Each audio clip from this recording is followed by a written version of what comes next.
Hi, listeners. This is the 80,000 Hours podcast, where each week we have an unusually in-depth conversation about one of the world's most pressing problems and how you can use your career to solve it. I'm Rob Wiblin, Director of Research at 80,000 Hours. Today's guest is about to explain to us all why the blockchain is fundamentally flawed, how we could all vote a lot better, and why increasing returns to scale break traditional economic models in his view. First, though, I just wanted to make sure that all of you know about our job board. The job board is a short, curated list of the most promising vacancies that we know people can apply for right now. And it's kept up to date by my wonderful colleague, Maria Gutierrez. She actually gave an update just a few days ago, and it now lists 199 positions that you could apply for, including 76 that were added in the last month. It covers a wide range of problem areas, including, but not only, AI research, preventing wars, promoting effective altruism, ending factory farming, and improving global health and development. The kinds of roles that are advertised are all over the place as well, including engineers, managers, operations, outreach, researchers, and more. And while most roles are in the UK or US, quite a lot are remote, and there's a bunch of others in places as far-flung as Canada, China, India, Kenya, and a bunch of others listed here as well. So if you like the show and would like to get out there and do more good with your life, you should definitely check out the job board and see if there's anything that's the right step for you at the moment. The address is 80,000hours.org/job-board, or you can just go to the homepage and click through to it. Ideally, I would suggest checking it about each 2 weeks, or alternatively subscribing to our newsletter, so that you can find out each time there's a new batch of positions to consider. And that way you won't find out about a role that's really good for you too late to apply by its deadline. I'll stick up a link to the job board as well as the newsletter sign up in the show notes as always. I would also just like to point out that today's guest would love to have a bunch of listeners go join a conference in Detroit on the weekend of the 22nd to 24th of March. The event is called Radical Exchange with the letter X, and the tagline is Market Mechanisms for Equality and Cooperation. We'll stick up a link to find out more about that event in the show notes, and I'll mention it again at the end of the interview. And just finally, this week we changed the host for our podcast, which has allowed us to finally get listed on Spotify. It looks like everything went smoothly on our end, but if you encounter any technical problems with the show, email podcast@80,000hours.org right away, and we'll do our best to get it fixed up. All right, here's Glen. Today, I'm speaking with Dr. Glen Weyl. Glen was born and raised in the San Francisco Bay Area, where he was first a socialist activist and then a Republican and devotee of Ayn Rand. Much of his life since then has been about reconciling these apparently completely contradictory ideologies. He completed a PhD in economics at Princeton, then 3 years as a junior fellow at the Harvard Society of Fellows, then 3 years as an assistant professor at the University of Chicago, before joining Microsoft as a principal researcher. He's written a wide range of papers on how we might use technology to build new and better social institutions. And most recently, he's become active in trying to create social change by giving talks to activist groups, working with governments, and advising startups, especially blockchain startups. His most recent book, co-authored with Eric Posner, is Radical Markets, Uprooting Capitalism and Democracy for a Just Society, which includes some of the ideas we hope to talk about today. So thanks for coming on the podcast, Glen. Thrilled to be here. Hope to get to talk about your critique of effective altruism and the various ideas in the book, Radical Markets. But first, what are you doing at the moment, and why do you think it's really important work? So what I'm spending my time on is coordinating a social movement that's trying to provide a coherent alternative to neoliberalism that's not either sort of statist nor sort of nationalist. And that's based on a bunch of ideas derived from economic theory, but integrating thoughts from philosophy, sociology, et cetera, and has really been built up not just through elite academic discourse, but through months of interactions that I and others have been having with a whole range of social actors. So it's been a really interesting and dynamic process. So is that this Radical Exchange organization that you've been founding? Yeah, and the associated movements that are not literally part of the organization, but that are self-organizing, decentralized, et cetera. Yeah, so what is Radical Exchange? Is it a nonprofit or a conference or a community or? All of the above. Radical Exchange Foundation is a nonprofit, which is running the Radical Exchange Conference. But then there's also startups and activist groups and so forth that are independent. And what kind of work is it pursuing? Has it taken on any particular kind of policies that it's excited about, or is it just kind of a discussion of like different institutional reforms that might be interesting at this point? Well, so it has four different aspects: ideas and research, entrepreneurship and technology, activism and government, and arts and communications. And so in each one of those areas, there's a whole bunch of different activities. But, ideas and research is sort of helping to generate these ideas and discussion around them. Arts and communications is sort of educating people and helping people imagine this world and imagine issues with it. Entrepreneurship and technology is experimenting with these institutions in a variety of ways. And activism and government is both doing grassroots organizing around this sort of stuff, but also working with technocratic policymakers and political parties and things like that. So that full range of activities is what we think is necessary in loose coordination with each other to make fundamental social change happen in the medium term. So it seems like so far in your career, you've spent kind of more time in academia or writing papers and books. And I guess, is this an attempt to kind of get into the real world and get your hands dirty trying to make things happen? Yeah, I mean, until 4 years ago, I was just straight up an academic. And then until about 6 or 7 months ago, I was mostly an academic. And my life has completely changed since then. Yeah, are you enjoying it more? Oh, this is way more what I was made to do than what I was doing before, for sure. Yeah, tell me more. It seemed like you were being pretty successful at writing all these papers and being academic, but you love being more active than that? I feel like I'm constantly far more challenged in this role than I was before.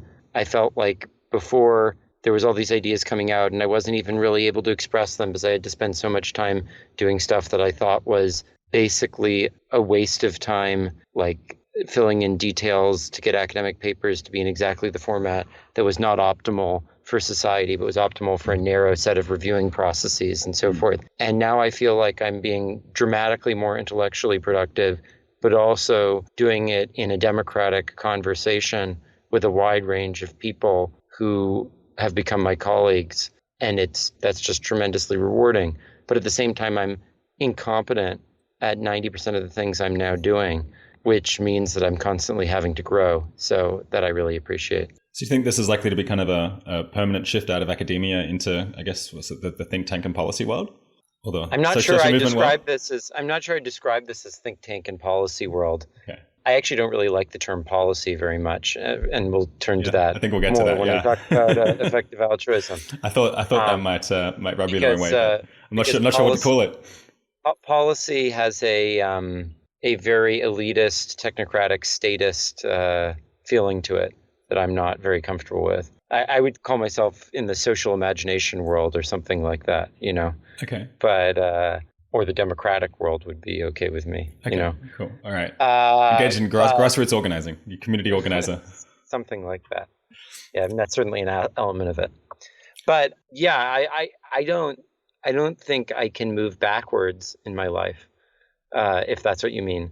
But I find it very hard to predict precisely what I'll be doing in 6 or 8 months. I think I would be violating the law of iterated expectations if I thought I could predict what I'll be doing in 8 or 10 months, because you'd already be doing I've been surprised so much that I should be expecting to be surprised again. So.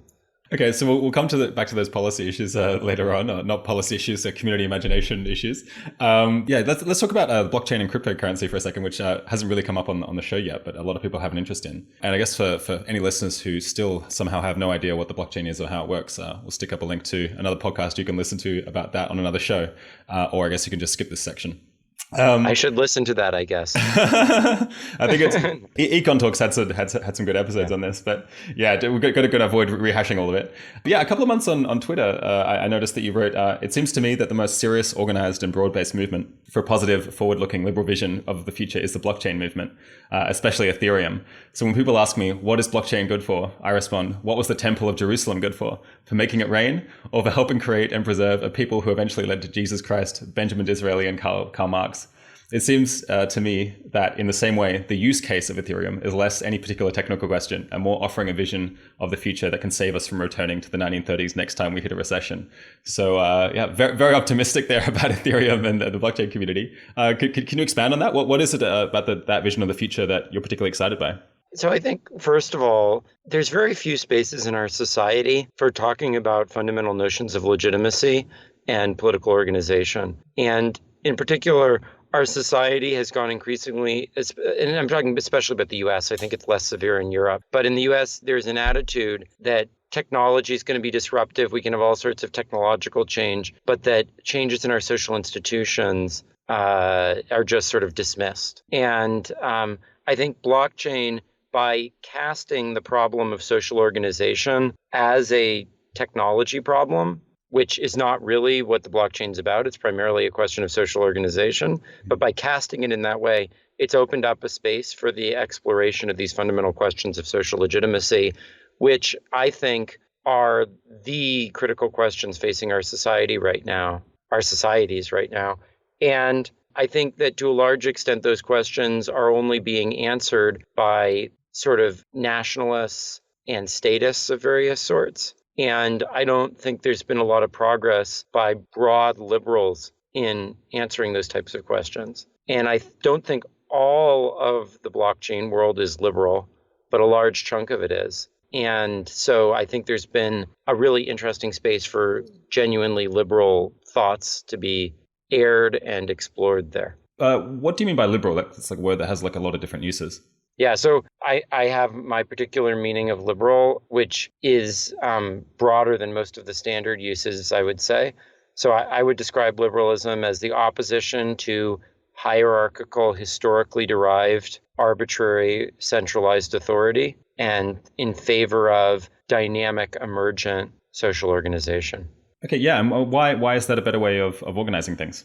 Well, it offers the possibility of progress. I think other forms of organization are rigid and non-adaptive to changing circumstances and or are what you might call totalitarian or unitarian.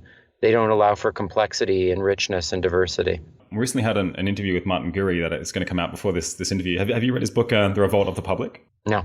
Okay, yeah, you should check it out. It deals with some similar themes of, I guess, like hierarchical organizations versus grassroots ones, and I guess the tension between them and kind of where each of them has its strengths and weaknesses, and where the balance should lie.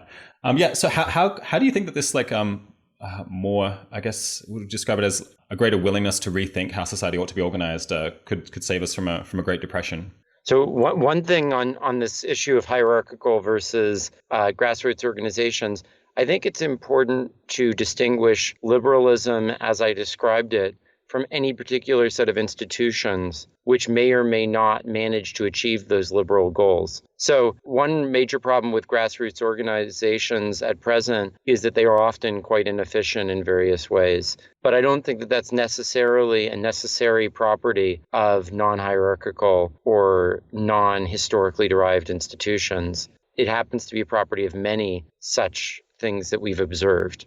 So I think that's important to keep in mind. Fundamentally, I don't think it'll save us from the Depression, but it will save us from the reactions that came to that. Okay. So, in the 1930s, the Great Depression let loose two totalitarian regimes that nearly wiped out, human life or what was worth living for. And we were saved from that, I think, ultimately by a redemption of liberalism by things like the New Deal and other social reforms in Europe.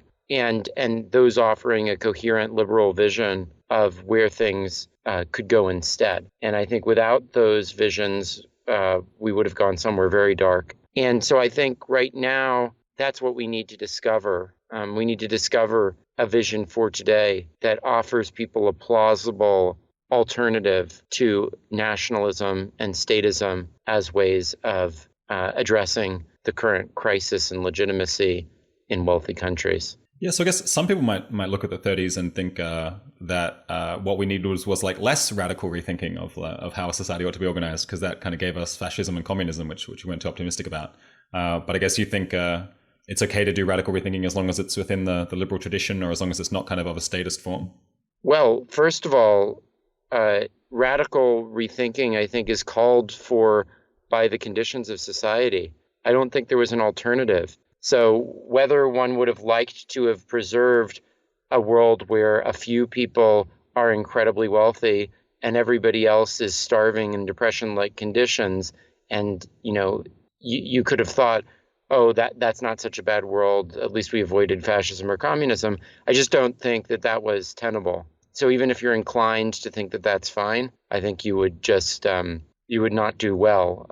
And John Maynard Keynes very much made that case that in order to survive, liberalism had to adapt. And I also think just there are fundamental intellectual incoherencies in liberalism back then and liberalism now that are going to come home to roost at some point, regardless. So I actually also agree with the intellectual critiques of the nationalists and the statists today.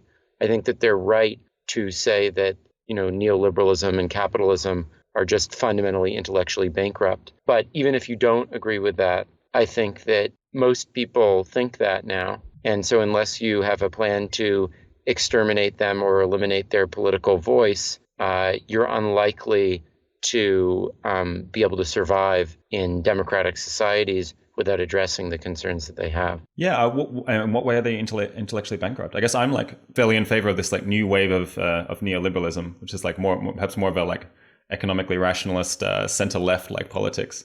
But it seems to me like kind of the current system has given us the best of times, setting aside risks from new technologies, which of course I'm worried about, or perhaps the risk of war between the US and China. It's poverty is declining very quickly. It's globally equality is increasing very rapidly. It's it seems like there's the glass is pretty half full. So I think the fundamental problem is that what makes civilization possible is the fact that we can all do more together than we can each do on our own. That's an idea that is called increasing returns in economics. And the problem is that basic economic theory will tell you that capitalism does not lead to good outcomes in the presence of increasing returns. And I think most of the problems that we are seeing in the world today can be traced to that. Global warming is an increasing returns phenomenon. It affects everyone on the planet. Most of the network industries that have so much concentration of power that we're worried about them are increasing returns phenomena. Most of the issues around insurance has to do with the fact that insurance has increasing returns properties to it. And that's why people think about things like single payer systems and so forth. So most of the major social issues that we're dealing with, community and the feelings of destruction of community that people have, come from the inability of the, quote, magic, unquote, of capitalism to deal with increasing returns, when in fact, increasing returns are literally what's responsible for everything good that you were talking about since the Great Depression. And yet you go to literally any economics textbook, you read any of that stuff, one of the first things it will tell you is all this works under the assumption of decreasing returns. If there's increasing returns, we don't really have anything to say about that. Go talk to someone other than an economist, more or less. And so what that amounts to is basically saying everything that's responsible for all the wealth that we have, we don't really have much to say about that. It's happened by accident. And then this little edge case of decreasing returns, which we know cannot possibly be most of what's going on, or we wouldn't have all the wealth that we have. Well, that we can account for. And then we're going to say, oh, all the wealth we have is attributable to this thing, which we know only works in the edge case, which we know can't have anything to do with all the wealth we have. So that's just I'm not saying that that immediately means any particular alternative system, but to think things are pretty good intellectually, when that's the state of affairs, I think takes sort of really bizarre intellectual gymnastics. Okay, so let's go a little bit slower. So can you explain why the framing of the increasing returns to scale is the best way of looking at this problem, and maybe what do the models say is going to be the inefficiency when you have increasing returns to scale? What is happening and how are we getting things wrong? So let me start with the example of public goods, which will probably be more familiar to people. And then a lot of people will probably object, well, there aren't really that many pure public goods and whatever, and we can get into that. But the point is that the basic logic of public goods is the logic behind why increasing returns doesn't work under capitalism. So the logic of public goods are, imagine there's something that we can all pour money into, which will generate benefits for all of us rather than just for one of us. Now, each of us has an incentive to contribute to that thing until our personal marginal utility equals the cost of contributing further to that thing. But the actual optimality condition is that the sum of all the benefits that we receive is equal to the cost of one of us contributing one additional dollar. So what you then get is, if people are individualistically contributing to that, a factor 1 over n roughly underfunding of the resource, right? And so that is not a small inefficiency. That's not like, oh, the marginal tax rate is 70%, and therefore people only have 30% of the incentive. This is like orders of magnitude underfunding of the relevant thing. And so then you might say, well, how common are public goods? And if you want to say 100% pure public goods, maybe not that common. But there's like no 100% pure private goods either. So then the question is, where on that spectrum do most things lie? And my claim is, like, what makes something like a public good is that it is increasing returns to scale, that we can achieve more together than we could each achieve on our own. And then you have to ask yourself, do you think that as an overall description of human civilization, the notion that we would be all basically equally well off if we were, or even better off in the case of decreasing returns, if we were isolated in individual huts interacting with no other human beings? And I think most people think probably not. Probably that would not lead to as high, flourishing of human civilization in whatever sense you take that to mean. So kind of a public good, like say creating a piece of information that then everyone can use for free. Is that the kind of thing where you're thinking there's like increasing returns to scale because you have more people who then can produce that? Let me give you an example just very concretely from everyday life of where I think like it's pretty obvious that capitalism is sort of orders of magnitude off of leading to anything like efficiency. So imagine that the New York Times tomorrow discovers incontrovertible proof that Donald Trump is literally receiving a daily batch of orders from Vladimir Putin, right? How much money do you think that the New York Times will make as a result of having discovered that relative to the amount of money they'd make from having a really good cat video? Possibly more, probably not, but certainly not many times more. And the reason is that information that they discovered, like nobody needs to read the New York Times piece, and certainly not for like years and watch tons of ads in order to figure that out. Whereas the cat video holds your attention for a while, right? Yeah.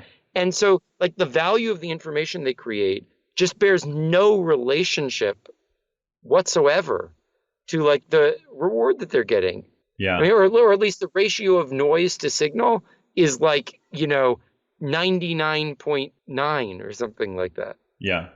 I went on a rant about how there's no reason to think that capitalism like makes information economics work well. I think back in an episode with Brian Christian, an algorithm to live by. I'm curious to know whether are there like other common examples outside of kind of information economics where like things are much more inefficient than what people realize that's like not commonly recognized? Well, I mean, first of all monopolies are basically just examples of this. So like every distortion that you consider to be a monopoly distortion is effectively an example of this, because like, why do monopolies exist? Because a bunch of people split up can't do the thing as well as one person who does it all together. But then if you turn that into private property, the person's going to use that to extract as much rent as they can, rather than providing as much value as they're able to.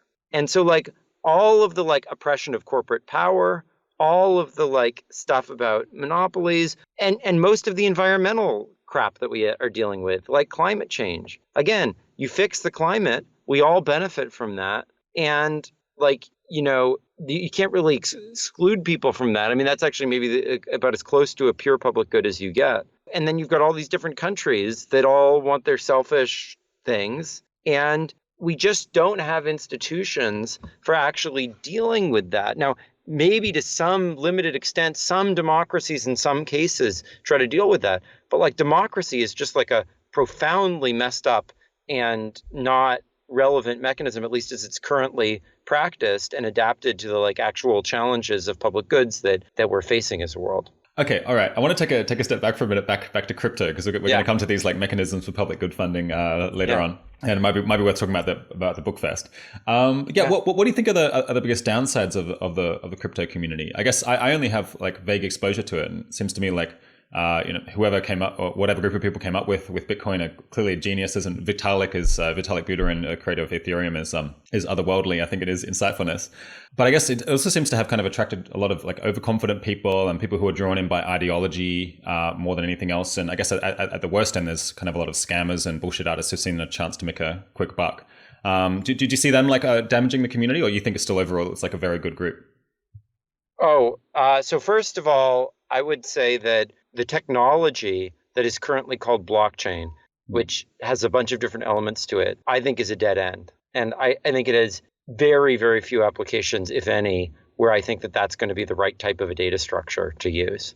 I also think it has very problematic social implications. So I actually think the ideology instantiated by the actual technical protocols right now is dark and deeply problematic. And I think that like there's a spectrum from really intelligent person who has a good understanding of what's going on through deeply naive and somewhat like self-deluding deliberately because of potential greed and so forth issues, through to outright scammers. And like if you ask for the center of gravity of that within the like typical thing in the community, it's definitely towards that latter end of the spectrum.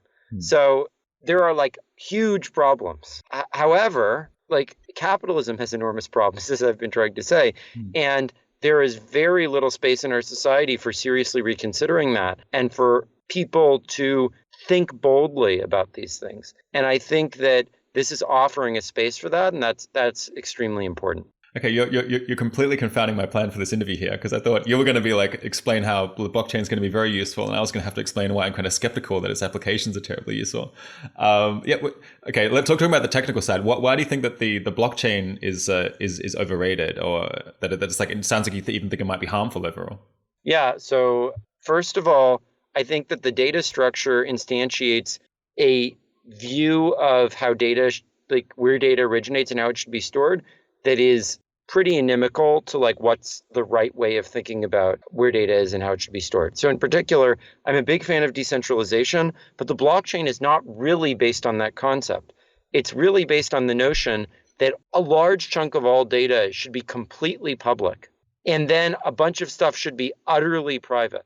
And that is ultimately, and maybe we'll turn to this more later, sort of the anathema of the way I think about things. I actually think that everything has some sphere of intimacy where it should be shared, and some other sphere of intimacy or of society into which it's leaking would be problematic. And that it's almost never the case that you want things stored completely globally. And on the other hand, it's almost always the case that you don't want them, to be overly cloistered. And so data structures that instantiate the appropriate level of decentralization and that actually store data in relationship to the communities to which it pertains have to be a much closer to optimal way of thinking about data structures. So that's like at the very core of how it's conceived, I think, a fundamental problem with the blockchain. Can you cash that out in an example where the current approach would, I guess, lead to things being too public in a way that's harmful, and like how it might be organized better? Well, I mean, basically, the blockchain says you are anonymous online, and then everything that you do online is like totally public and completely transparent. But like, think about your reputation. Your reputation is not something you need to share with everybody in every context. But on the other hand, it's incredibly important that you not be anonymous, because if you're anonymous, then you're unaccountable. So instead, the appropriate thing to do, like if I was looking into you, Rob, and saying, is this a guy I should be doing a podcast with? Like probably what I wouldn't want to do is go to some global repository where every action that you've ever taken is either listed or completely detached from you. Instead, I would go to some people, I would get in confidence some references about you. You see what I'm saying? Like right. That's the way that human societies are and should work. Things should not be either global or utterly individualistic and private. They should always be shared with some communities and not with other communities. And the blockchain just doesn't have the affordances naturally to allow for that sort of a structure at a technical level. Okay, so are there any applications that you are excited about? I guess what's your view on the kind of use case side of things, or is that not your area? The problem is that I don't have a lot of examples of things for which I really think blockchain is like necessary and sufficient as it's currently instantiated. Like there's lots of things that people in the blockchain community are trying to think about that I think are really important problems to think about. But the technology as it currently stands, I'm not sure there's anything I think is really a desirable application. Is there a vision going forward on the technical side for how we could produce a data structure that doesn't have to have this like dichotomy between super public and super private? I'm working on that stuff a lot. And I think the notion that mechanisms rather than discretionary centralized authorities should be the basis for us interacting in information structures, I'm a huge supporter of that. And I think that honestly, that's really what has gotten many of the people excited about blockchains. But I don't think the actual technical structure of the current setup, I have a clear vision for an area where I really think of it as the right application. I mean, maybe there's some notion of central reserve deposits or other things that really should be global public records of some sort where something like this is not terrible. But even there, I would say the proof of work consensus is really a bad way to do it. Explain that. It's basically this stuff that means you have to like mine things and like there's all this waste of energy and so forth. So that's not a very good way to structure it. Yeah, and so and there are other problems as well. So like even in those narrower things where I don't think the problem is the data structure per se, there are many issues with how it's implemented at present that I think are fundamentally flawed and need to be replaced. Okay, all right. Let's move on from the blockchain and talk about your book, Radical Markets. So I've read it twice now, and I can honestly say the first time at least I was just incredibly excited. I felt like a young economist again back when I was an undergrad, because it's back then all the time there's all these big new ideas that you're encountering that help to explain the world and show you a path forward for making it better. And now I'm like become old and jaded, and it's like hard to find any really exciting new ideas anymore. But you had at least four of them that I really hadn't heard before, which I thought was very impressive. Well, and the thing I would say for myself is that when I came up with those ideas, I experienced that sort of joy as well. But even more so in the 6 months since the book came out, I'd say I've made more intellectual progress than in the whole 10 years before that. So it's been just one unending sort of trip through a candy store for me on this book project. So I need to start reading all of your new papers, evidently. So unfortunately, we're not going to have that long to talk about the pros in the book. I think there's only one that I really want to dive into, because we've got so many other issues to discuss, and I guess people can read the book if they're interested. And I can stick up links to reviews, both positive and critical. Maybe just quickly, could you try to like summarize as fast as possible, like what are the 5 proposals that you put forward in the book, and like what's the case for them? So we propose an alternative to private property that's based on the idea of auctions, where every like corporation or person with significant private property would self-assess the value of the asset and pay a tax on that self-assessed value, but have to sell the asset at that price if someone else came along to buy it. And this would both fund enough to dramatically reduce inequality. It would basically make 2/3 of private wealth common property. And at the same time, it would make a much more efficient and dynamic economy, because no assets would be subject to the current monopolization, and they could be much more easily transferred to new uses. This is Rob here, chiming in after the interview recording. I just wanted to offer some more information on this first proposal in the book, because I think it will come in quite handy to know a bit more later in the episode. The proposal is called the Common Ownership Self-Assessed Tax, or COST, C-O-S-T. So imagine that you owned a piece of commercial real estate with offices on it. Under the COST, you would have to pay an annual tax of, say, 10% on the value of that property. Now, a classic problem with such property taxes is that it's really hard to know the value of any particular piece of real estate. And the COST solves this in a clever way. So you get to say what you think the property is worth to you at any given point in time and pay the tax on that amount. But there's a catch. Your valuation would be listed publicly, and you would have to be willing to sell it to anyone at that self-assessed price. So this obviously gives you a reason to report a high value to avoid being forced to suddenly sell it for a price that's actually much less than how much you value it. But on the other hand, you'd like to suggest a lower value if you could get away with it in order to lower your tax bill.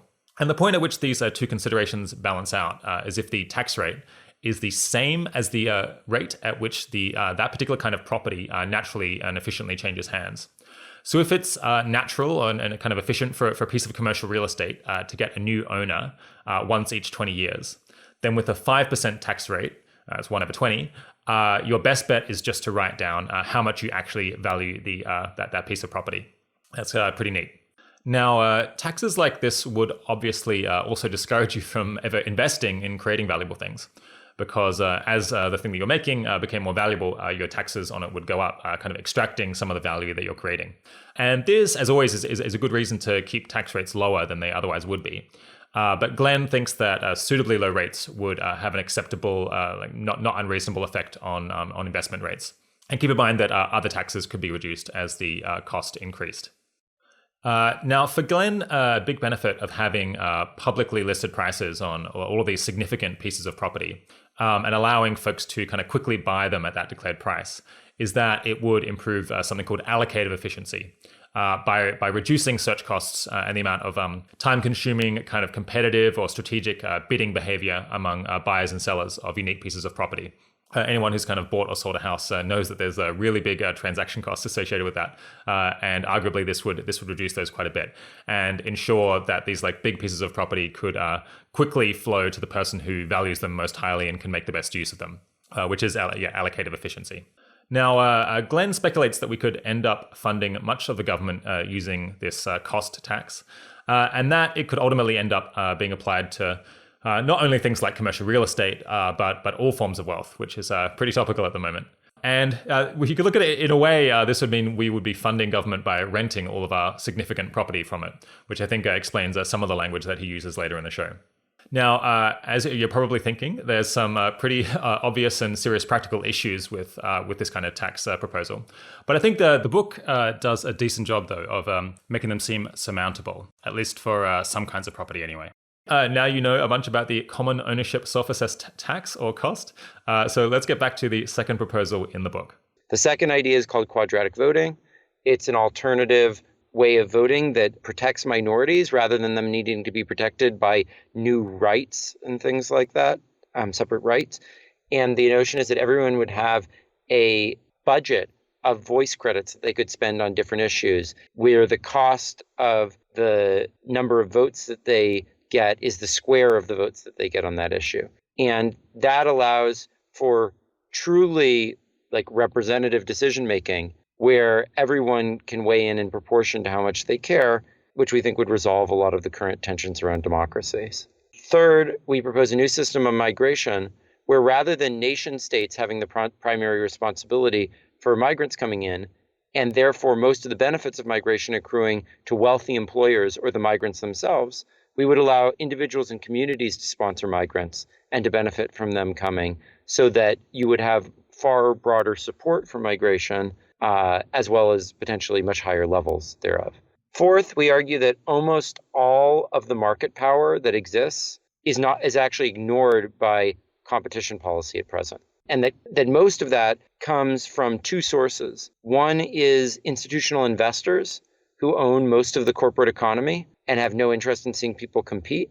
That's like Vanguard, BlackRock, State Street. And from the power that companies have over their workers rather than over their consumers. And that there are simple, very simple antitrust policy changes that would address these issues. And these should be implemented, and that they would have macro level effects on inequality and growth. And finally, we argue that all the data that all of us are every day feeding to Google and Facebook is what trains all of their artificial intelligence and machine learning systems that everyone is saying are going to replace us as workers. And that if we just recognized that data as the labor that it is, we would be able to provide people a sustainable living rather than telling them that they're useless. It sounds like you've had various changes of opinion, or you've learned lots of new things since the book came out, I guess about eight months ago. Which of these do you now think is the worst? Are there any that you've gone cold on? I think my interpretation of all of them has changed quite a bit, but I don't think that there's anything we said in the book that I don't think would be an improvement over the status quo as described in the book. But I think probably the one that I think is most misconceived in terms of how it's described is the immigration one. And I think the data is labor one was also described poorly in the book. Yeah, how do you think you miscommunicated them? Well, I think fundamentally the whole book, but especially those, are too individualistic and don't think enough about supporting social institutions, or even they just conceive of the relevant actors as too much being isolated individuals rather than being various groups or public good providing entities, or however you want to describe it. And I think that was confused and confusing. Is there any of these that you think is just kind of a no-brainer that should just be turned into policy? I guess you hate that word, but should be done sooner rather than later? Well, I think the things that are closest to, quote, policy, unquote, are the things in the data is labor chapter and the antitrust chapter. And I think those are rapidly happening in both Europe and increasingly even in the US. So I think that stuff is policy-ish and is being treated as such, and I think it's making great progress. So the antitrust one there is the idea that kind of an index fund that owns all of the all of the companies in America, it would have to choose if it gets sufficiently big, it would have to choose just one airline, say that it's going to invest in, so that it can't own a large fraction of all of them, and then just like encourage them not to compete with one another, which is just an obvious kind of form, an anti-competitive trust. So yesterday we had the great tragedy of having lost Jack Bogle, who was the founder of Vanguard and not just a hero, but a personal mentor of mine and my wife's, and a truly great man. When I first told him about my views on this, it was a subject of some contention. But one thing I greatly admire about him is that over the course of several years since then, he really came around. And he was one of the most important voices warning of too much power being in too few hands in that industry. So that's something I think definitely needs to be addressed sooner rather than later. Great. All right. Okay. So let's dive into one of these ideas in greater detail, and it's one that I haven't heard discussed on other podcasts as much, which is quadratic voting. So you gave a very quick description of quadratic voting earlier, but kind of what is it in some more detail, and kind of what's the case for it being better than just a one person one vote system that we have today? So the idea is that every citizen will be allocated, say, an equal budget of voice credits, which they can use to vote on different issues or candidates in favor of or against. And they have to pay out of their voice credits the square of the number of votes that they buy. And the reason that the square is the right formula is that you want people to buy votes in proportion to how much they care about an issue. But in order for that to be the case, people have to buy votes just up until the point where the next vote is worth it to them. And in the quadratic formula, and only in that formula, the cost of the next vote is proportional to how many votes you've already bought. And so that gives everyone an incentive to weigh in precisely in proportion to how much they care. So that's how to think about it from a utilitarian perspective. But more broadly, what I would say is that quadratic voting gives an opportunity for people to express their commitments and their engagement with different aspects of social life in a fluid and open way that is not allowed under standard voting protocols. Albert Hirschman once said that authoritarianism actually gives people a greater ability to speak sometimes than does democracy, because it's too cheap to speak under democracy. And so there's no way for people to actually show that something's really important to them. Whereas under authoritarianism, if you go out and protest in the street, you know that's really an important thing to someone. So in some ways, what quadratic voting does is, without the violations of freedom, gives people an opportunity to truly show what's important to them. So is the idea that kind of each year, each voter would get 100 voice credits that they can then spread out over various issues that they want to vote on, or is it that people could buy these voice credits, or is it kind of both ideas are out there? It's complicated because it depends whether you're talking about a proposal that I'm making over what time horizon where. But I think if you ask my ultimate vision of the world, probably I have a vision where this sort of expression of voice replaces income. So there's not even a clear notion of money. So then even asking the question becomes difficult. And in the short term, I would say you should give voice credits in relatively egalitarian and legitimately accepted ways that are easy for people to grasp and be happy with. And is there some realm in between those two where you might use something more like money? Possibly, but it's probably not that much. All right. So when was this idea first proposed? And was it you and your colleagues who originated it? The truth is that there is nothing truly new under the sun. There are precedents in some form for pretty much everything. You can in some ways trace this back to Roger Penrose in the 1940s. You can in some ways trace it back to the 1970s and 1980s. But in terms of something that is like recognizably decodable as quadratic voting and intelligible even to most economists as such, it originates in a paper in 2012 that I wrote, and I came up with it in 2009. Has it been applied anywhere, and where do you think it might have the greatest contribution? So it's been used a lot in polling right now. Okay. But it's also been used in export-import regulatory compliance, blockchain stuff. It's been used inside lots of organizations. It's been used among students. But in the long term, I think the most important way is to deal with global public goods like climate change or something like that.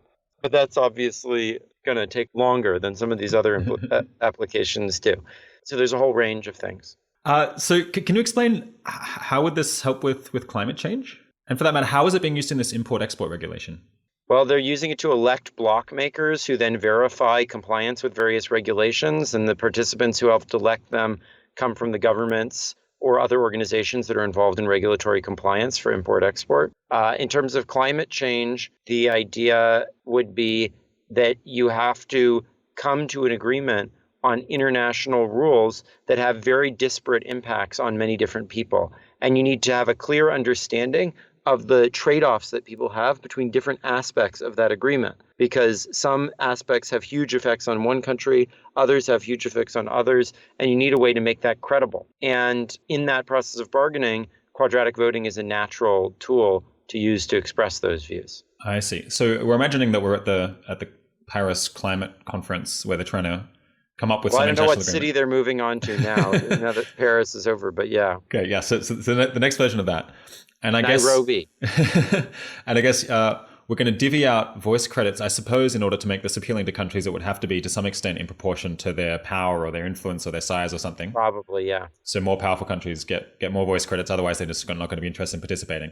But then this will kind of streamline the negotiations and the trade-offs that have to be made between different countries, because it will be easier for countries to communicate sincerely how much they care about different issues. Which is kind of like the polling application that I was telling you about, right? Right.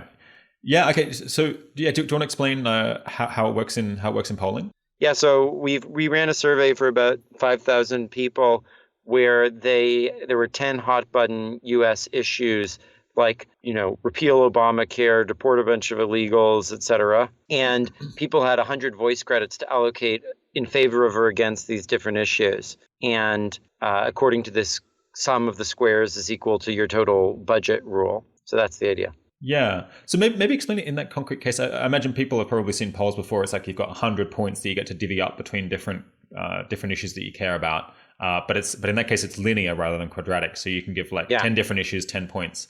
So here what happens is you keep pressing plus or go up on something. It's like a thumbs up or a thumbs down.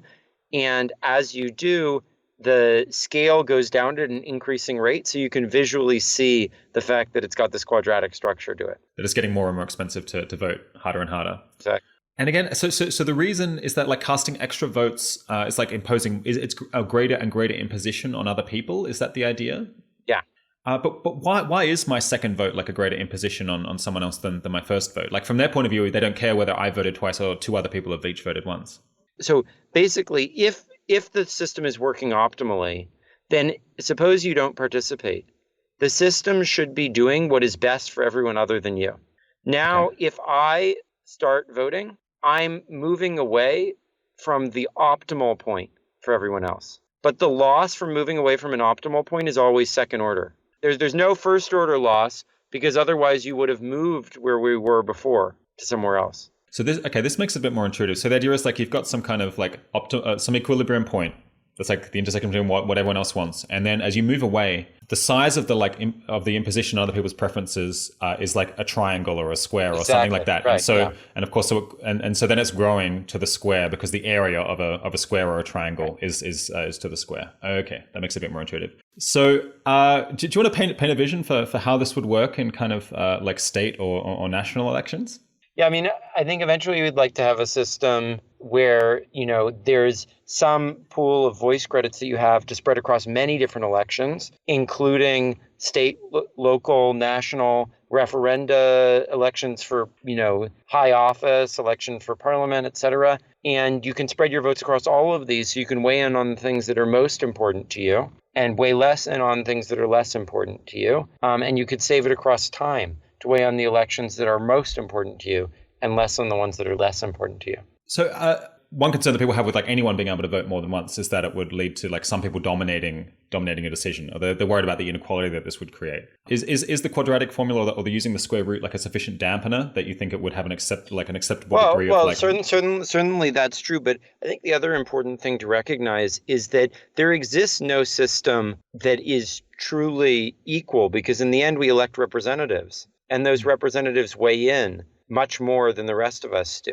So there's always going to be a system by which we reveal that some people decide to have more influence than other people do. That is in the nature of politics. So the question is, can we do that in a way that's as optimal and as free and as equal in an aggregate sense as possible? And I think that quadratic voting does that in a way that no other system that's yet been proposed does. So that raises the point that presumably some people would anticipate that if we adopted quadratic voting, that they would lose influence because they get more power, like in a less observable way here. They have more discretion in a less observable way here, whereas quadratic voting would disempower them somewhat, and they might oppose this. Do you have any sense of kind of who those people might be and how they might be appeased so they don't mind it so much? Well, I mean, I think one important thing to recognize is that quadratic voting actually can give you efficiency gains.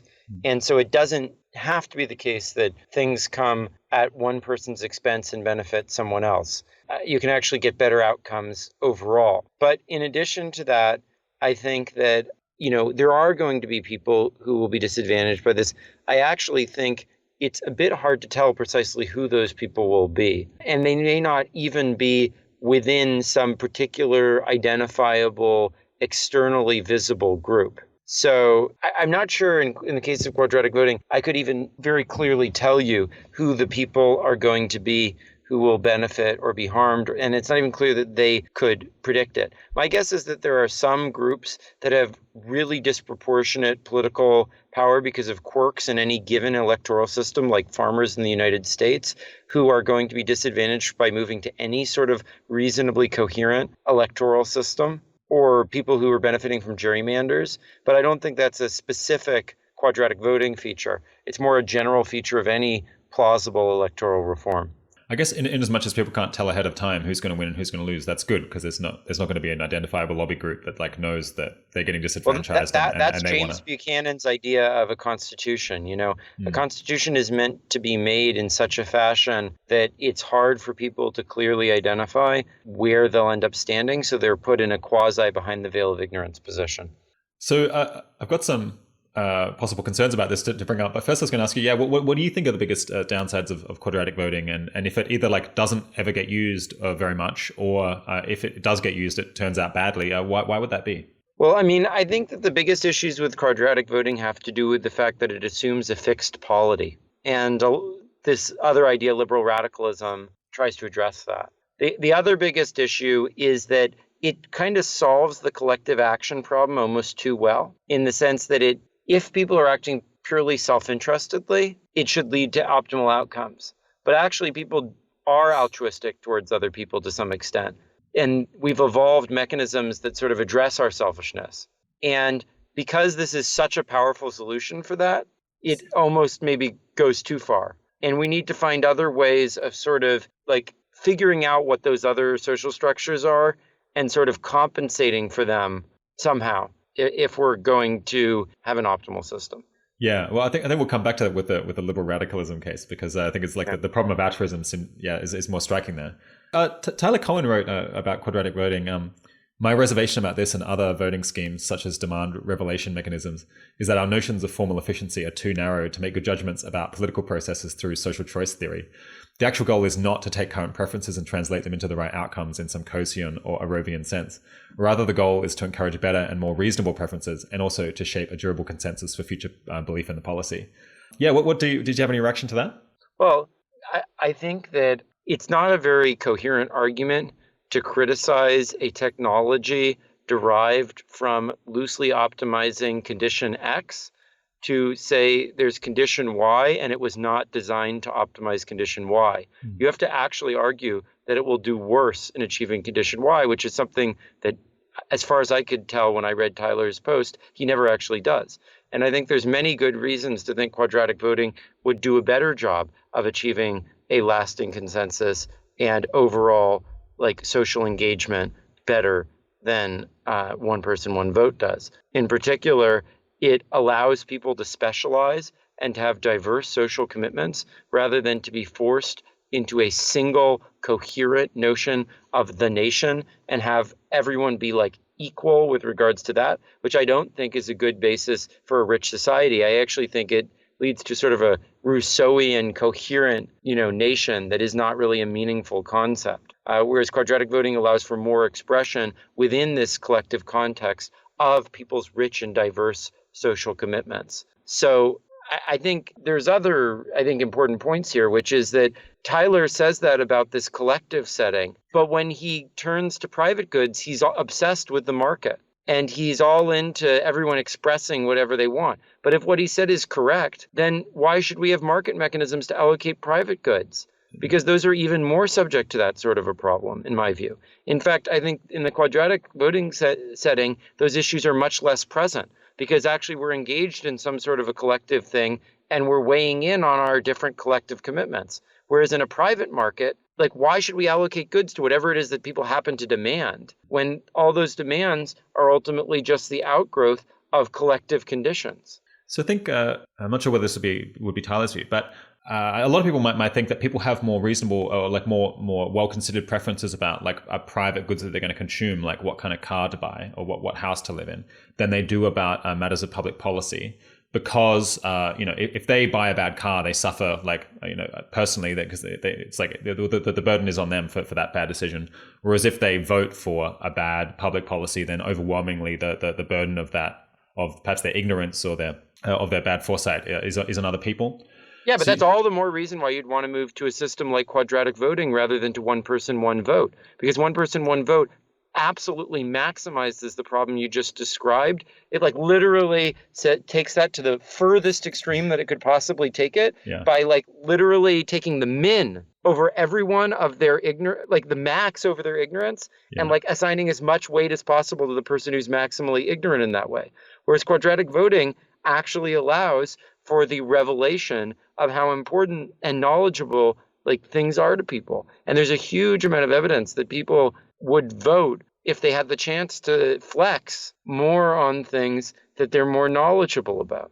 So I think precisely if you're concerned about that problem is precisely why you should value quadratic voting. So that sounds right. I suppose some people might have the intuition that let's say you've got this pre-existing problem of a population that just does not know a ton about public policy issues. They've chosen rationally to be ignorant about these issues because they can't have much effect on them. And even after the application of quadratic voting, each individual in a large population still can't have that much influence. Even if they spend a lot of voice credits on an issue, they're only a small fraction of the total voting pool. But this might encourage, I guess, this is another issue that's come up from some critics, that they're concerned that minority interest groups that really have a hobby horse that perhaps they haven't thought about very well would then have perhaps too much influence in this system collectively. Did you have any thoughts on that? The evidence that we have from political science is that on almost every issue, in almost every social class, there is what Martin Gillens calls a issue public, which is some subset of those people who really care about, are informed about, and have preferences on that issue that treks a reasonable model of what would be in their interests. But the problem is, in many social classes, that's a very small fraction of the population, whereas among the wealthy, it tends to be most people. So I actually think allowing self-revelation of things actually allows you to clear out the noise that's supplied to the preferences of many classes and to get the signal from those people. I actually think our current system, by swamping things with so much noise and so much things that are easily influenced by wealth and advertising and stuff like that, basically makes it impossible for the signal from much of society to be heard. We're talking very abstractly here. Is it possible to kind of cash out that intuition, like a specific case where you think quadratic voting might make things go better? Yeah, so for example, if you look at economic issues, there is a relatively small part of the working class that really understands economic issues. And their preferences tend to far better track like what an economist would predict would be the incidence on those people of various policies. They tend to be people maybe who have some experience with that particular policy issue, or they work in a tax office or something like that. They usually don't know about the rest of other economic policy issues, but on some issue, they really know that issue really, really well. But the problem is most of their neighbors don't know crap. And so they vote for some, let's say, Republican or whatever, who's going to like really work against their interests because they just don't think about the economic side of stuff at all. And they get advertised to a lot. And that person, if instead their neighbors voted more on local issues or social issues or whatever it was that they actually were more knowledgeable about, the relative magnification of the voice of working class people would actually be far greater than the magnification of the voice of, say, wealthy people who are going to be knowledgeable about everything and not be able to spend their votes on everything, right? So this requires people to be more willing to spend their voice credits on issues that they're more informed about rather than perhaps passionate but ignorant about. Well, I mean, the evidence we have also suggests that when you ask people to prioritize or you ask people intensity, that it does a good job of tracking those things that people are most knowledgeable about in surveys. Okay. So there's good reason to think that that would actually be the case. Because you could imagine that it could go the other way, that the more informed people become, the more uncertain they are, whereas like the more ignorant. That's not the evidence we have. Okay, interesting. So just empirically, that's not how it works. Yeah. Do you have like any concerns about minority groups in society, kind of the tail wagging the dog, if there's like small groups that can save up all of their voice credits to do something that the rest of the population isn't into? I suppose that's compensated for everyone else by the fact that they then get a larger share of other decisions. They pay for those externalities, and they actually pay disproportionately. So that minority group actually has less overall influence, but just gets an influence on the one issue they care about. So I think that from my perspective, that's how trade works. It's like saying, suppose some group saves up all of their income in order to buy the best cars in the society and then starves to death otherwise. Is that really skin off of their nose or off someone else's, you know? Okay, yeah, I think I'm reasonably convinced. Do you think that we could use this to make other organizations that currently don't really have voting apply voting? So you could, for example, like within projects, within corporations, or like most organizations, we don't use voting. And I think part of the reason is that like one person, one vote has major flaws, that it doesn't consider the strength of preferences or indeed like the extent of people's knowledge. Would like more sophisticated voting systems make it more appealing to use voting in a wider range of contexts? I think that's likely, and I think that's likely to be one important application in coming years. So yeah. And I guess that's a place where you could try it out on a smaller scale, and it's like less dangerous if it doesn't work as theory says. I mean, as a general matter, I think all of the ideas we'll be talking about today are things that I want to become part of everyday practices before they're ever blessed by a state as some official and extremely important, part of the social fabric. One thing that occurred to me was, how do you stop people? So let's say there's a minority group that really cares about X. Say it's got like gay people who are very passionate about gay marriage, and there's like other groups in society that are opposed to, like, or have different preferences from that group. But they know that this minority group is going to have to use up lots of their voice credits in order to stop, a vote banning gay marriage from getting up. How do you stop them from just like putting this vote up again and again and again to kind of exhaust the voice credits of people who they generally disagree with, and so that then they can get up other things because they've like run down all of their credits? So you can have a endogenous agenda setting mechanism where the agenda is like you only get something up for a vote if there's a certain number of sort of signatures. That's the way that petitions for referenda usually work. And those signatures could be based on voice credits. And so therefore, in order for a troll to do that, they would have to commit a lot of credits, which would wipe them out more quickly then the people they're trying to wipe out would be wiped out by it. Okay, so the idea is there's kind of a fixed cost for putting something up to a vote that would rarely make it appealing to try to put up things just, okay. I guess depending on where that amount is set, it could either be like too discouraging or not discouraging enough, right? Well, I mean, ultimately, that thing should be set equal to whatever the social cost of changing the underlying policy is, or something like that. And some of the things around liberal radicalism that we're going to be talking about should help reveal that.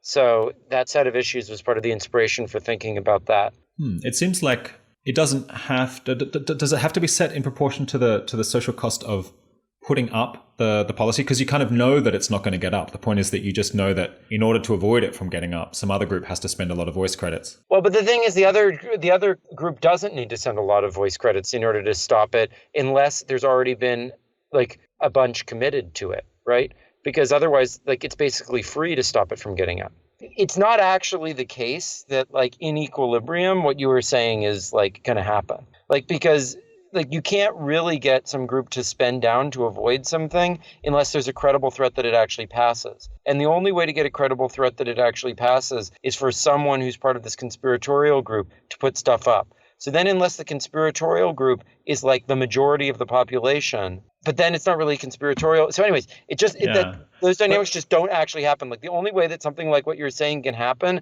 is if like people have some false beliefs, or if there's some like friction in the system or something like that. So I guess you could have risk aversion on the part of the minority group, that they really don't want this thing to get up. So they like always overspend ahead of time. So there are many frictions in any system that like one has to like work out experimentally and put in reasonable safeguards against. And I'm not saying that there would be none like that in quadratic voting. Yeah. I just think a lot of these like elaborate discussions are at very least very premature and probably wrong, and probably missing other things that will come up. And, you know, it sort of has to be discovered. How hard do you think it would be for people to come to accept quadratic voting as legitimate? I mean, people who try it out have a really good time with it and say that it generally makes sense to them. I actually think that a harder thing, honestly, for people to come to believe is legitimate is democracy. Because the truth is, we don't actually use democracy that much. And quadratic voting in a lot of the organizations that you're describing, the harder thing is to get them to even think about any form of voting at all, you know, much less quadratic voting. But look, any major social change is going to take a long time. And I think that this one is one whose benefits manifest themselves relatively quickly. And so it should have the ability to spread relatively quickly, but it will spread, you know, still in an organic way through different social groups. And it won't come to be seen legitimate until many people have had experience with it. So, you know, I think that will gradually happen over the course of 5 or 10 years or 15 years or something like that.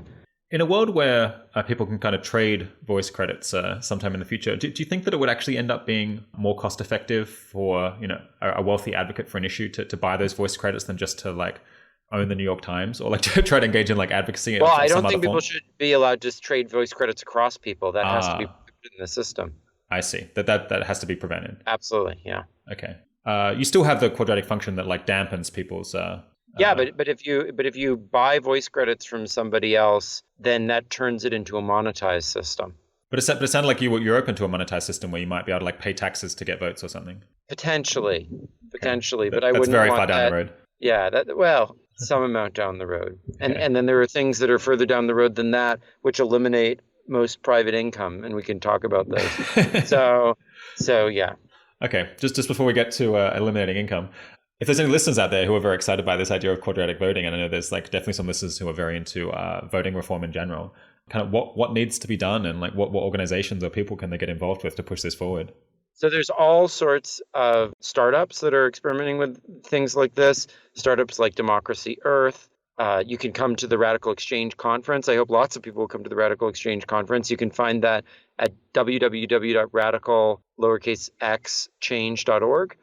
And you'll get exposed to all those there. We would love to explore applications to local democracy, to citizens' petitions. We'd love to find someone in Taiwan. The Taiwanese government wants to experiment with this, but we need someone who's sort of technically inclined in Taiwan who wants to work with the Taiwanese government on this. Yeah. So that would be a great avenue if anyone wants to do that. So yeah, we have many avenues like that. Yeah, get involved with radical exchange. The whole goal of it is to, do the stuff. We have local groups all over the world that are in a collaborative way trying to experiment with these things. So, join a local chapter or start a local chapter if there doesn't happen to be one in the area you're living in. What kinds of skills do you think are most needed? Like what's the ideal kinds of people to move this forward, or does it take all kinds? Well, it absolutely takes all kinds, but the types that I want the most are artists and artists of all types. Did not expect that. Yeah. Explain that one. Filmmakers or video game designers, because what's going to make this really compelling for people ultimately is the user experience and the way in which people are able to imagine how a world based on this would be different. And we need people to help with that sort of thing, even more than we need experiments, because there's lots of experiments that are going on.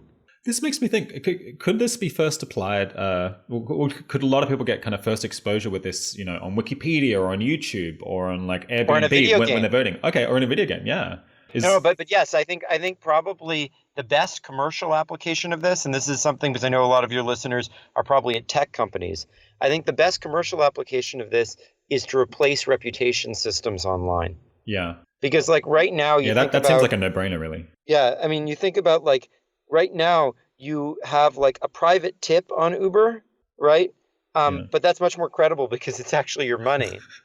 Or you have this review thing, which has like almost no informational content. So why not have something that's in between those, where you get voice credits and you can spend them to vote up or down someone's reputation?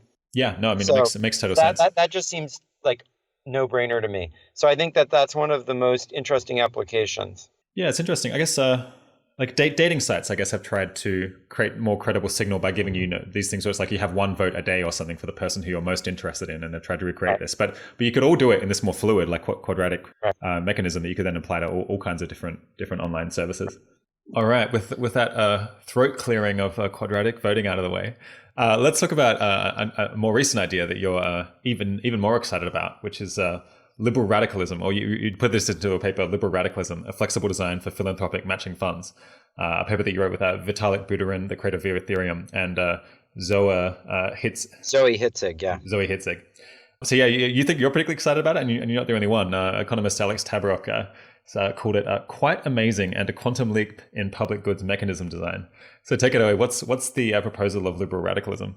Well, so right now, the way that we organize most of these increasing returns things I was talking about before, all these things we do together in big groups, is either we have like corporate monopolies of various sorts, charities that are totally underfunded because of the free rider problem, or democratic states that are like extremely rigid and have very little relationship to anything like optimal connection to the relevant goods. So I would submit that like most public goods problems are just like really poorly served at the moment. And what liberal radicalism tries to do is use ideas that sort of came out of quadratic voting, rather than to vote for a fixed organization, to allow a new principle for the formation of organizations of people. And the notion is based kind of on the idea of matching funds. So in the state of New York, or in this New York City in particular, if you contribute to a political campaign less than $100, you get matched 6 for 1, as long as there's enough other contributors and there's some threshold. But you might ask, well, that makes sense. It's sort of like, well, no one really wants to contribute to political campaigns because they're not going to make a difference. So it would be good if we match them, because then maybe they'll contribute more. So that makes some sense. And also, like, we've got all this money, we want to give it. Who should we give it to? Should we just give it to the guy who has the best polling ratings? Well, that doesn't sound right. You want someone who actually people are into and willing to contribute to, right? So it all sort of makes sense. But then you ask, okay, why only up to $100? Why some particular threshold? It's all totally arbitrary. So then you could ask, what's actually the optimal system for doing something like that? And it turns out that it's this particular formula, which is the square of the sum of the square roots contributed being the amount that's received by the organization. And that's the liberal radicalism formula. And the idea of liberal radicalism is that we would have a new type of organization that maybe would eventually replace states and corporations that would be based on this principle. So this formula is that you take everyone's personal contributions, how much personal sacrifice they've been willing to make. Then you square root it. You square root each of them. Then you add them all up, and then you square the sum of that. Yeah. Is there any way of making intuitive why that is the optimal formula? I guess I don't want to get too bogged down on that. People can read the paper. I think the closest way that I think of to explain it is from Kant's idea of the categorical imperative. So Immanuel Kant had this idea that probably your philosophically inclined readers are familiar with, that you should act as if by your action, everybody else would act the same way. Now, selfish people won't generally do that. So the question is, could you come up with a mathematical formula that will cause it to be the case that you perceive it as if everybody else does that? And you can think of matching as being a version of that. It's like, oh, I contribute $1. Well, if everybody else contributed $1 when I contributed $1, then I wouldn't have any incentive to free ride, because it would just be like I was choosing the tax rate for the whole society, right? And so it turns out that if you just write down the general version of what I just described as a differential equation, you can then integrate that up and you get the liberal radicalism formula. So, yeah, a question I had about this, and I guess both and quadratic voting as well, is it sounds like the mathematical derivation is not that complicated, although it might not be immediately obvious just from listening to this conversation. Why did it take so long for people to come up with these formulas? Are they just not? Have people not been investigating this kind of line of research in general? Well, what I would say is, have you ever read Einstein's principle of special relativity? I have not. It doesn't use anything beyond basically trigonometry. Okay. And why did it take so long for people to come up with that? It's kind of everything's obvious in retrospect issue, or? Yeah, I mean, sort of. I mean, like, and in fact, the deepest insights are usually mathematically the simplest. The slightly longer and more convoluted answer is that there was this, Vickrey had these ideas. And the problem is people took them too serious.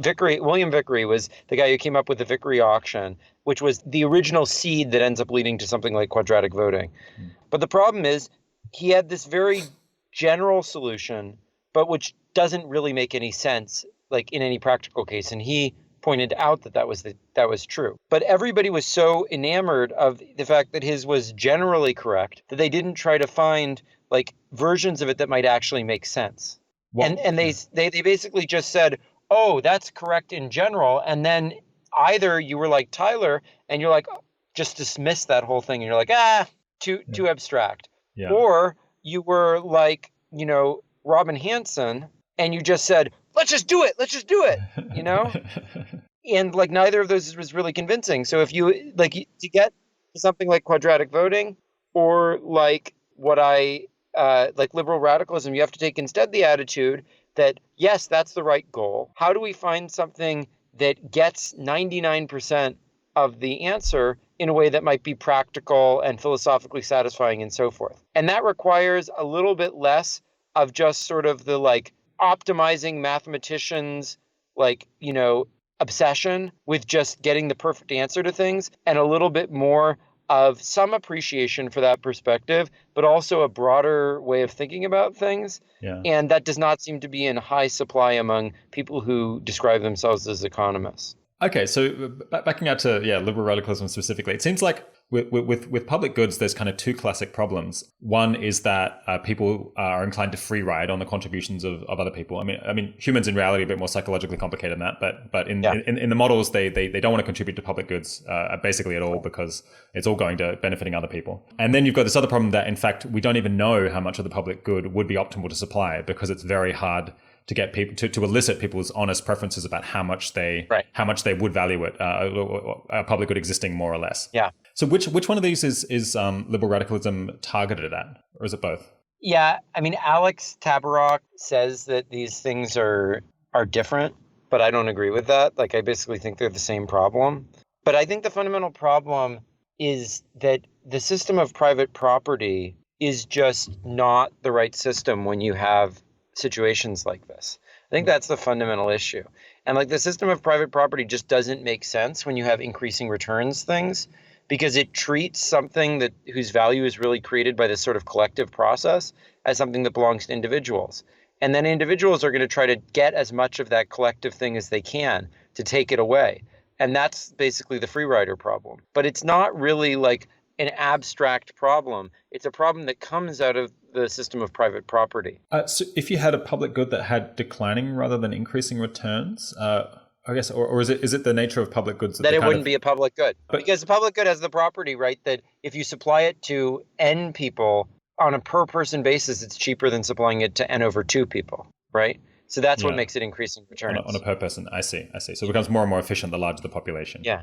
Okay, so I guess then you're saying it deals with both of these issues. It both gets people to reveal their honest preferences for how much they value a public good, and it then gives them a reason to personally contribute. Well, yeah, I mean, another way of putting it is that eliminating private property is the source of the contributions. So the issue of people not contributing, People might be a little bit alarmed at this eradicating private property. What do you mean by that? Well, so liberal radicalism reveals the right amount of the public good that should be supplied, but it doesn't actually supply most of the funds that are necessary. I see. Those funds have to come from elsewhere. Need taxes or something. And so the question is, well, yeah, you could call them taxes. I don't really like even that term. I mean, the point is, like, things shouldn't be private property. Like, most things shouldn't be private property because most of the value associated with them doesn't actually come from things that one individual did. It came from a social process that created that value. Like, you think about, what do you value? You value an apartment. But do you value an apartment anywhere? If I put it in the middle of like a desert, would you value the apartment? No, you value the apartment in a community. So most of that value actually belongs to the community, not to like you, the apartment owner, right? And so like it's not logical. It just doesn't cohere to like think of most of like stuff as being private property. Unless you know, like in the middle of the desert, maybe that could be private property. That's fine. But, you know, in a civilization, that doesn't really make any sense. Okay, so unfortunately, we skipped over the first chapter of the book, which might make that a little bit clearer.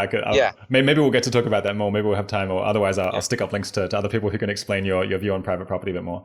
But we've been being quite abstract here. Maybe could we go through kind of a worked example of how this in practice would like allow us to provide a specific public good, and like imagine one person kind of contributing more or less in this in this framework, and what their incentives are.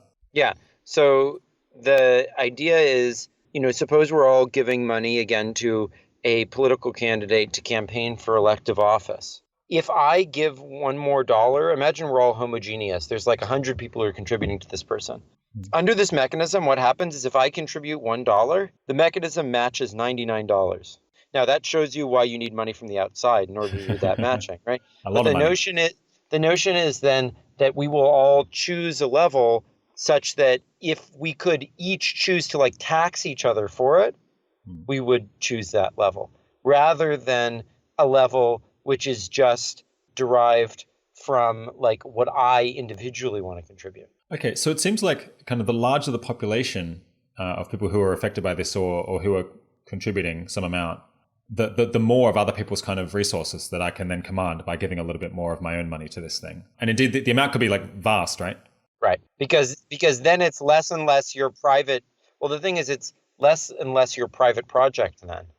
And it belongs more and more to other people. So you shouldn't be able to command other people's resources for something that's just selfish, but for something that's a collective product and that doesn't just belong to you, you should be able to draw on resources to fund something like that. Okay, so let's say that all Americans are using this to figure out how much to supply the public good of the military that defends the US. So you've got I guess 200 million or something adults who might be participating in this. Yeah. And they're all deciding how much to privately give.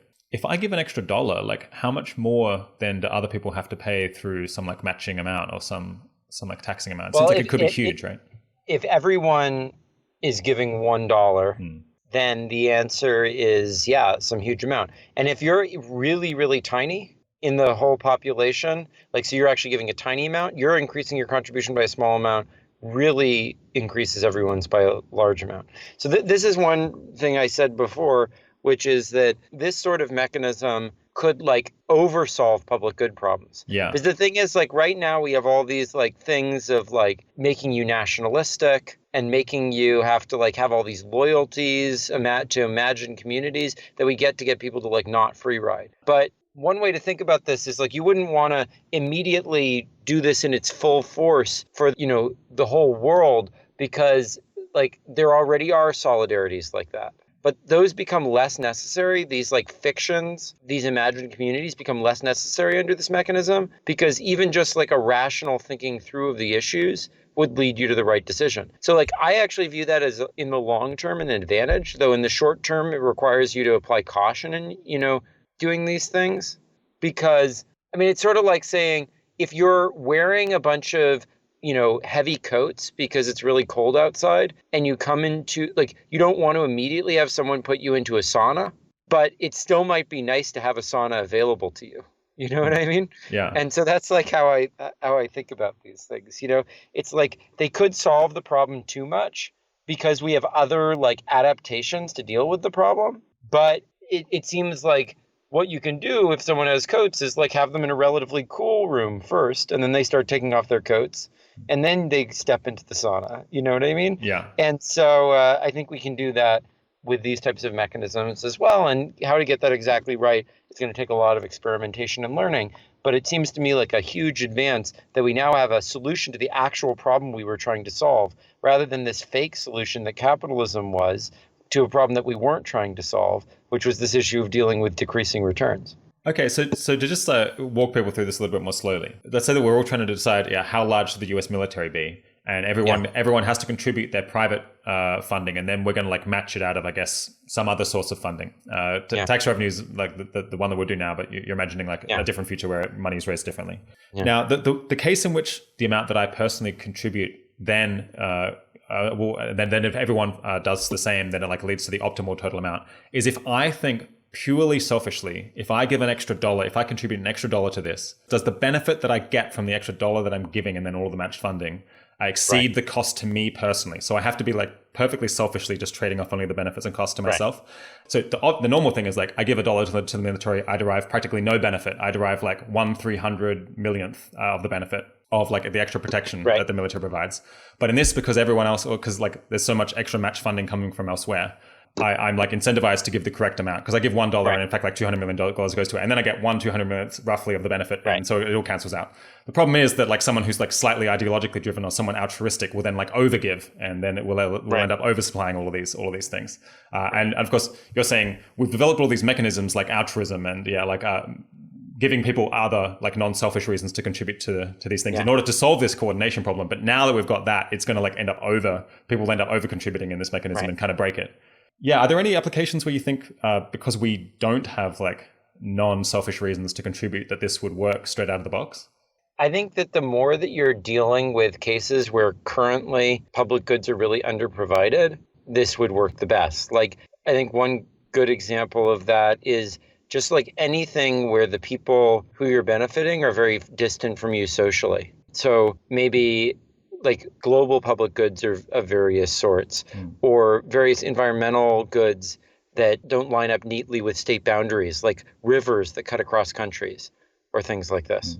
I guess you might worry that, like people who are ideologically globalist could end up exploiting this, and then other people wouldn't want to participate because, I'll be like, oh, well, I care about foreigners equally. And this mechanism is designed on the assumption that I don't care about them practically at all. So then I give a whole lot of money and then command a whole lot of resources. I suppose that's, I suppose you could try to put the brakes on that even more by limiting people's contributions or something. The other thing is that like this mechanism, actually, you can put a parameter on there that like tamps down its effects and that makes it cheaper as well, which in practice you're going to have to do anyways in the near term. And that may not perfectly address this issue because like the extent to which people are altruistic may be heterogeneous, but on average, it might do a pretty good job.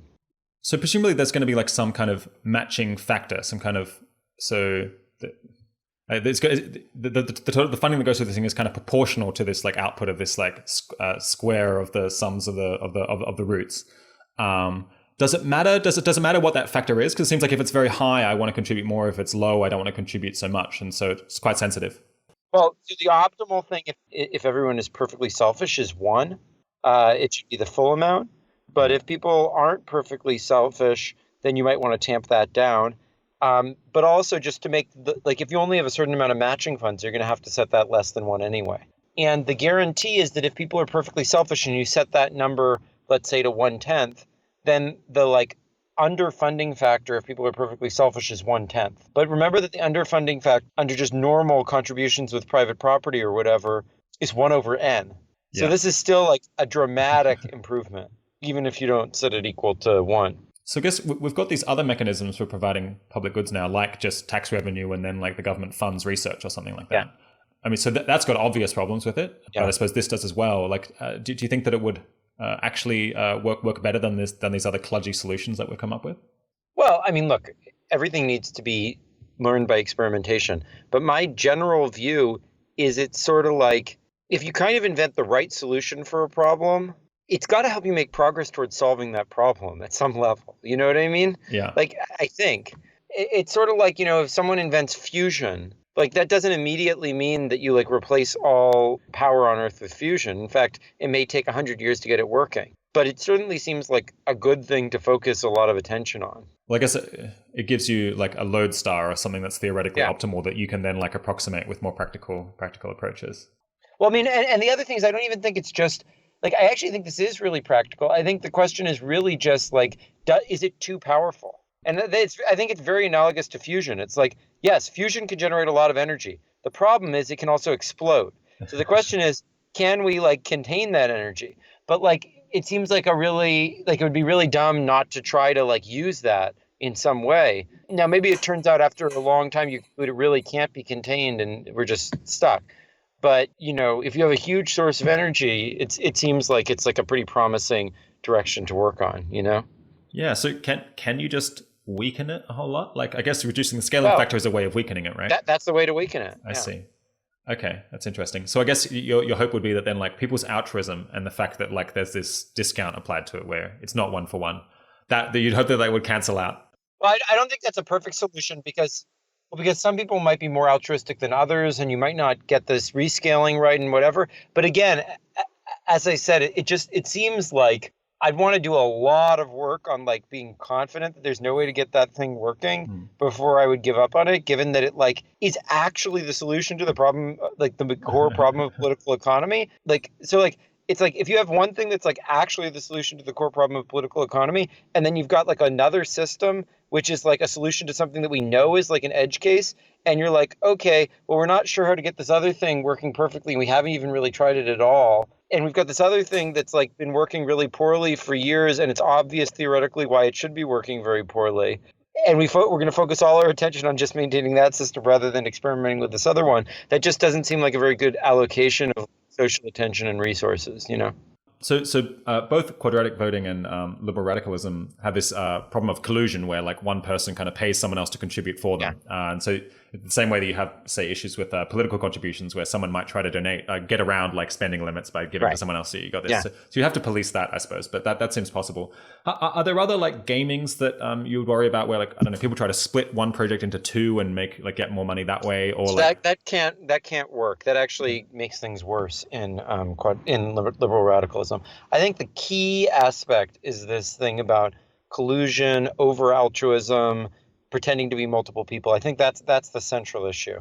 Yeah. Are there any other practical weaknesses that you think need to be figured out before it can be applied at any big scale?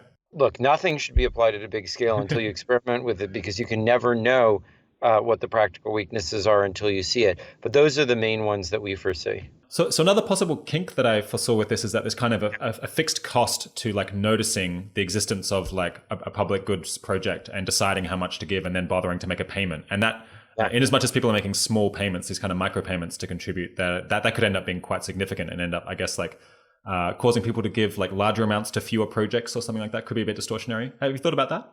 It's interesting. I mean, I'm not totally sure whether that shows up here, because a tiny contribution can make a huge impact. Like, especially like if you're literally contributing zero to something and you start contributing a positive amount, that's the area where you like have a huge marginal impact. So I'd have to model it out to figure out if that's actually a problem. I'm not totally sure it is. I guess I'm imagining, let's say that you're planning to give $10 to this project. And so that's your like personal sacrifice, imagining that someone's being like, again, completely selfish as in the model. But like the time that it takes to make the payment is like cost $10 worth of your time. Then in a sense, there's like this distortion where you might like not give to as many different projects. Oh, but the thing is that if you're going to give $10, the actual amount the project's going to receive is going to be way more than that. Yeah. But in this case, it sounds like you're relying on people's altruistic preferences to like, which, I mean, admittedly they would have, but so it seems I mean, to the extent that there are fixed costs, that will censor some of the smaller contributions for sure. Yeah. My guess is that that's pretty small relative to the other problems involved, but yeah. I guess it's like, that's a problem that I guess would show up in the maths where you imagine these totally sociopathic, selfish individuals, but then in reality, probably this is actually one of the issues that doesn't arise because of the altruism that people have. Yeah, that's probably right. Yeah. Yeah, is there anything else you wanted to talk about on this one before we move on? Well, I mean, the one thing I'd just say is like beyond the like mechanism and the ways it's practical in the near term, to the extent you're thinking about the long term, this I think leads to a very different vision of what the world would look like. Like it leads to a vision of the world that one of my friends yesterday described as anarcho-syndicalist or something like that, where rather than having corporations or states, there's just these emergent and constantly morphing public good providing organizations and maybe hierarchies of them. And it would, I think, be quite a different world. So I think like one of the most interesting aspects of this is actually just fleshing out all the philosophy and philosophical implications and what it means for things like intergenerational public goods, for example. Yeah. So I think, even just as an idea, it has a lot still to be developed. Yeah. So as I said in the intro, it's kind of you have a background both as a socialist and as a Randian or libertarian, and I guess this is an attempt to synthesize those ideas into having kind of some self-organizing way that like uses people's selfishness to provide public goods in a novel form. Do you think that the libertarians or the socialists would love this idea, or would they be kind of horrified? I think especially when you start talking about eliminating private property, there's one group that you're alienating, at least. Well, maybe I don't know. I mean, I think that people have been attracted to the movement pretty uniformly across the political spectrum. And there are ways of talking about it that are very libertarian. And Alex Tabarrok was obviously interested. Yeah. And there are ways of thinking about it that are very socialist. And you could call it anarcho-syndicalist. And precisely what I like about it is that it offers a perspective that's genuinely syncretic, that if we actually take the ideals of every side even more seriously, maybe they actually end up in the same place. How do the socialists feel about this kind of, I mean, well, I guess to some extent you're rejecting neoliberal economics, but at the same time you're kind of applying neoliberal thinking tools to like come up with these mechanism designs, which like rely on people kind of like being like homo economicus and like trying to like maximize their welfare. How do people on the left react to that? Do they reject this whole framework, or do they kind of embrace the way that you're coming up with like ways of providing public goods? So I've sort of assumed in talking to you that I'm basically talking to a bunch of neoliberal, libertarian, like rationalist type people on average. I think it's a bit more mixed than that, but yeah. Yeah, but that's how I've been talking about it. But I speak about these things in a different way when I speak to different folks, and I hope folks will learn to translate across different ways of thinking about these things. But I think there are ways of talking about this which basically, say that it's just formalizing anarcho-syndicalism in a way that was always the big impediment to that. Have you been surprised by like who's more or less enthusiastic about these ideas? Well, one aspect I've been surprised by is like how much enthusiasm there is from the African American community. I wasn't expecting that. And I wasn't expecting how much there came from the blockchain community either initially, actually. So yeah, there have been a number of surprises in the core constituencies we've ended up having. Another thing that really surprised me is, especially given how male dominated the tech world is, I would say like a majority of the people involved are women. And so like the sort of people that these things speak to has been just much broader than the sorts of things that I'm used to attracting as audiences prior to going down this route. Yeah, that's super interesting. Do you want to talk about like maybe are there any particular applications that African Americans or women seem to be drawn to that makes them excited about this? Well, I think it's more the way that you talk about things and the things that this invites. I mean, the notion of moving beyond systematic, past systems of oppression, the notion of focusing on the social impact and the change that this can bring about rather than just the technicality of it all, I think is inviting to a much wider range of people. All right. So yeah, again, if a listener's kind of excited by this idea, their eyes are lighting up, who can they get involved with? Who should they call? And what should they donate to even? Look, the whole notion of Radical Exchange Foundation is to try to coordinate activities around this. And, getting involved in that community is just opening a whole world of stuff around this. Yeah. And we'd love people to donate to the Radical Exchange Foundation. But if there are particular projects that interest you that you find through that community, I'm sure some of them need donations and others of them are more commercial and need investments. Because all this stuff should improve efficiency. So we do think it can grow within a capitalist society, even though its principles are quite different. So you were having a conference recently, if I've been reading your Twitter feed correctly. Is there another event that people can? No, the big event is coming in March, March 22nd to 24th in Detroit. It's called Radical Exchange. And tickets just went on sale. So I definitely encourage people to attend. And if people are interested in sponsoring, that would be great. If people are interested in donating to the organization, it would be great. We're doing all sorts of things on the experimentation front, on the education and communication front, on the further development of ideas like this front, all that sort of stuff. Okay, so I wanted to move on from these specific ideas to think about. It seems like you have a specific view about like how you're going to change the world and how we ought to be thinking about changing society. Do you want to just lay that out? Anything that you haven't said already? Yeah, well, so I just read a book by Hannah Arendt called On Revolution that I really love, and that it accords a lot with my perspective. So she compares the French and American revolutions. And she argues that really what made the American Revolution work was that basically under the tutelage of King George, all these people came and they organized themselves into these local democratic communities. And that came to be the way that they lived and what made sense of their lives long before they ever even considered throwing off the yoke of the king. And so the king provided the authority, but the power actually lay in democracy. And then all the revolution had to do is just change authority to be more consistent with the nature of power that had already come to exist. Whereas in the French Revolution, the power structure was all centered around the king, and everything below that was very disorganized. And so what ended up rebelling against the king was something very disorganized. And so therefore, these disorganized people couldn't really demand that you put that disorganized structure in charge of everything. Instead, all they demanded was just some concrete goal that they wanted. And that left a power vacuum into which a very centralized thing entered. And so I think my view of social change is that we actually need to build the society. We have to build the legitimacy that we then eventually want to be christened by the state or replace the state, rather than to, from the top down, impose this sort of thing.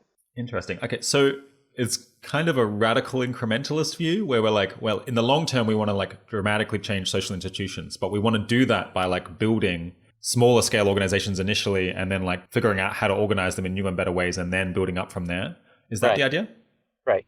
But that has to be done in conversation with the ideals of a different society. Because without being in conversation with the ideals of a different society, like there's no motive force for all those experiments. So like, one analogy I often give is, Jeff Bezos wanted to build the everything store, but he built Amazon Books like as the first step towards that. But without the vision of the everything store, Amazon Books wouldn't have worked. So all the interesting things in life happen in the interstitial space between abstract goals and concrete manifestations of those goals. And if you miss either part of that, you sort of miss out on everything that's interesting. Do you have any other like historical examples where you're like, yes, this is the way that like social change should be done and the way that like you're hoping to do it yourself? Well, I think the Scandinavian countries were very similar. They very much built up all these rich, diverse civil society things so that when they then had like a quote socialist state, the socialist state never thought, oh, I'm just going to centralize all the power. Instead, it empowered these social institutions that had already come to exist to support the flourishing of society. Whereas socialist societies that tried to start from very disorganized things and just impose them from the top down ended up with very bad outcomes. How do you feel about kind of the history of Britain? Went from like having a monarchy to a parliamentary constitutional democracy without having a revolution. Well, Britain is a very good example of this because so the origins of British parliamentary democracy were something called the Witan. Do you know what that is? It rings a bell, but yeah, I don't. Yeah, so it was this set of knights that went out and surveyed the countryside and were sent out by the king. And then they would come back and they would talk to the king about what they had seen so he could make better decisions. And then things started to get too complicated for the king to listen to all the discussions. So they would then have one of them who would give a report to the king of their discussions. And then the king would make a decision based on that. And that person, eventually evolved into the prime minister. And the discussions started being summarized ever more tightly into like a series of recommendations for the king, which the king would generally just approve. And then, of course, the French invade and it starts saying, well, what is this thing? Well, it's the place where they speak, the parliament. You know what I mean? And so you see how, like, basically an institution grows up and then its legitimacy is confirmed by things like the Glorious Revolution, right? But the institution already pre-exists its formalization. So you want kind of organic change before things are formalized. Yeah. Or it's like people have particular goals and then they find a way to do it that works, and then it's like formalized.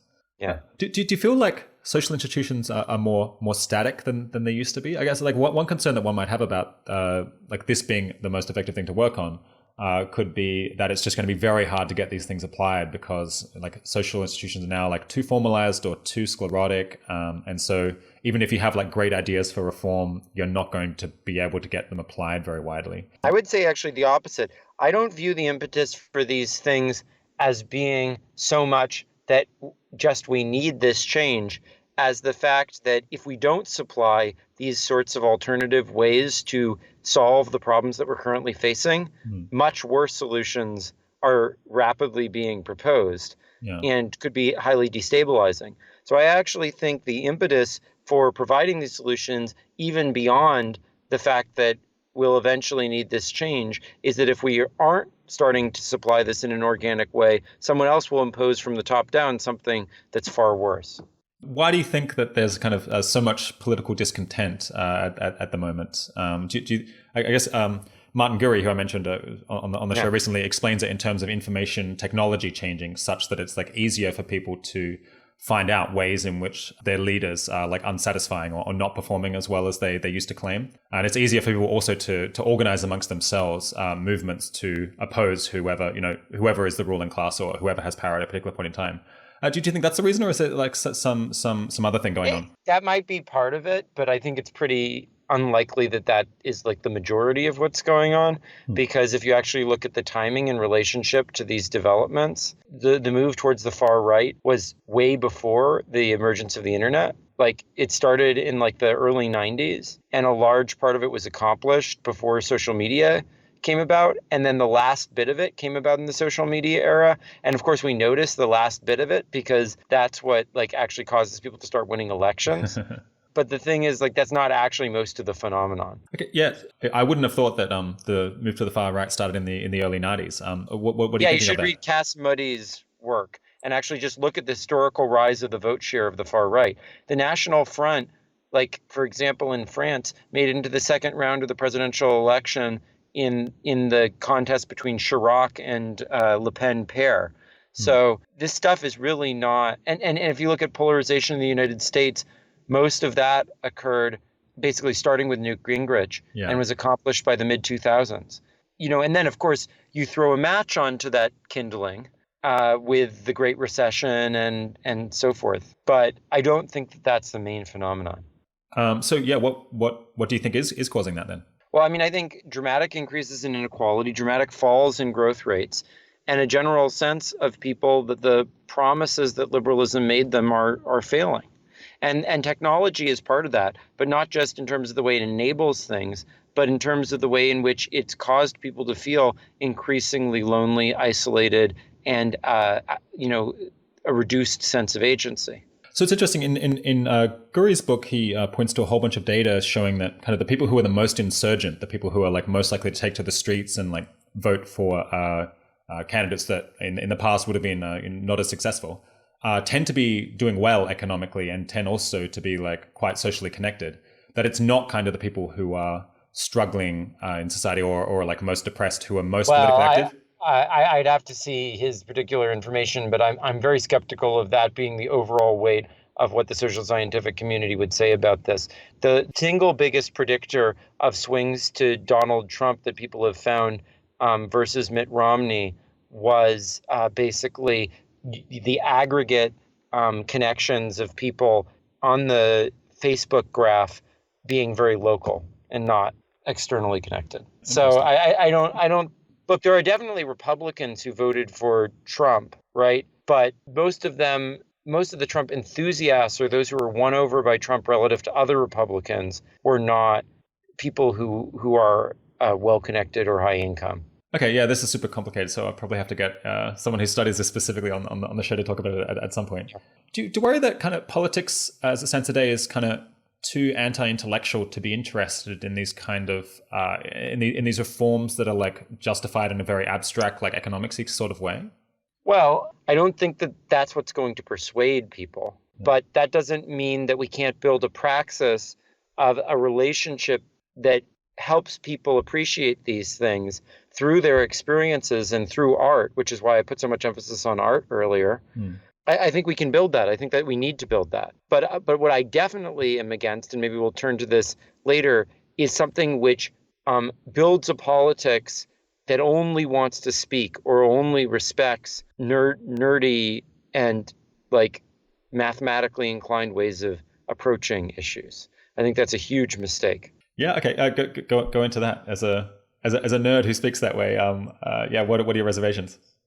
Well, look, I think that, the rationalist community, for example, which I assume many of your listeners are sympathetic towards that community. Some certainly, has built itself a politics and a practice of sort of obsessive focus on communicating primarily with and relating socially primarily to people who also agree that whatever set of practices they think defines rationality are like the way to think about everything. And I think that that is extremely dangerous as a tendency within a broader society, because I think, A, it's not actually true that most useful knowledge that we have comes from those methods.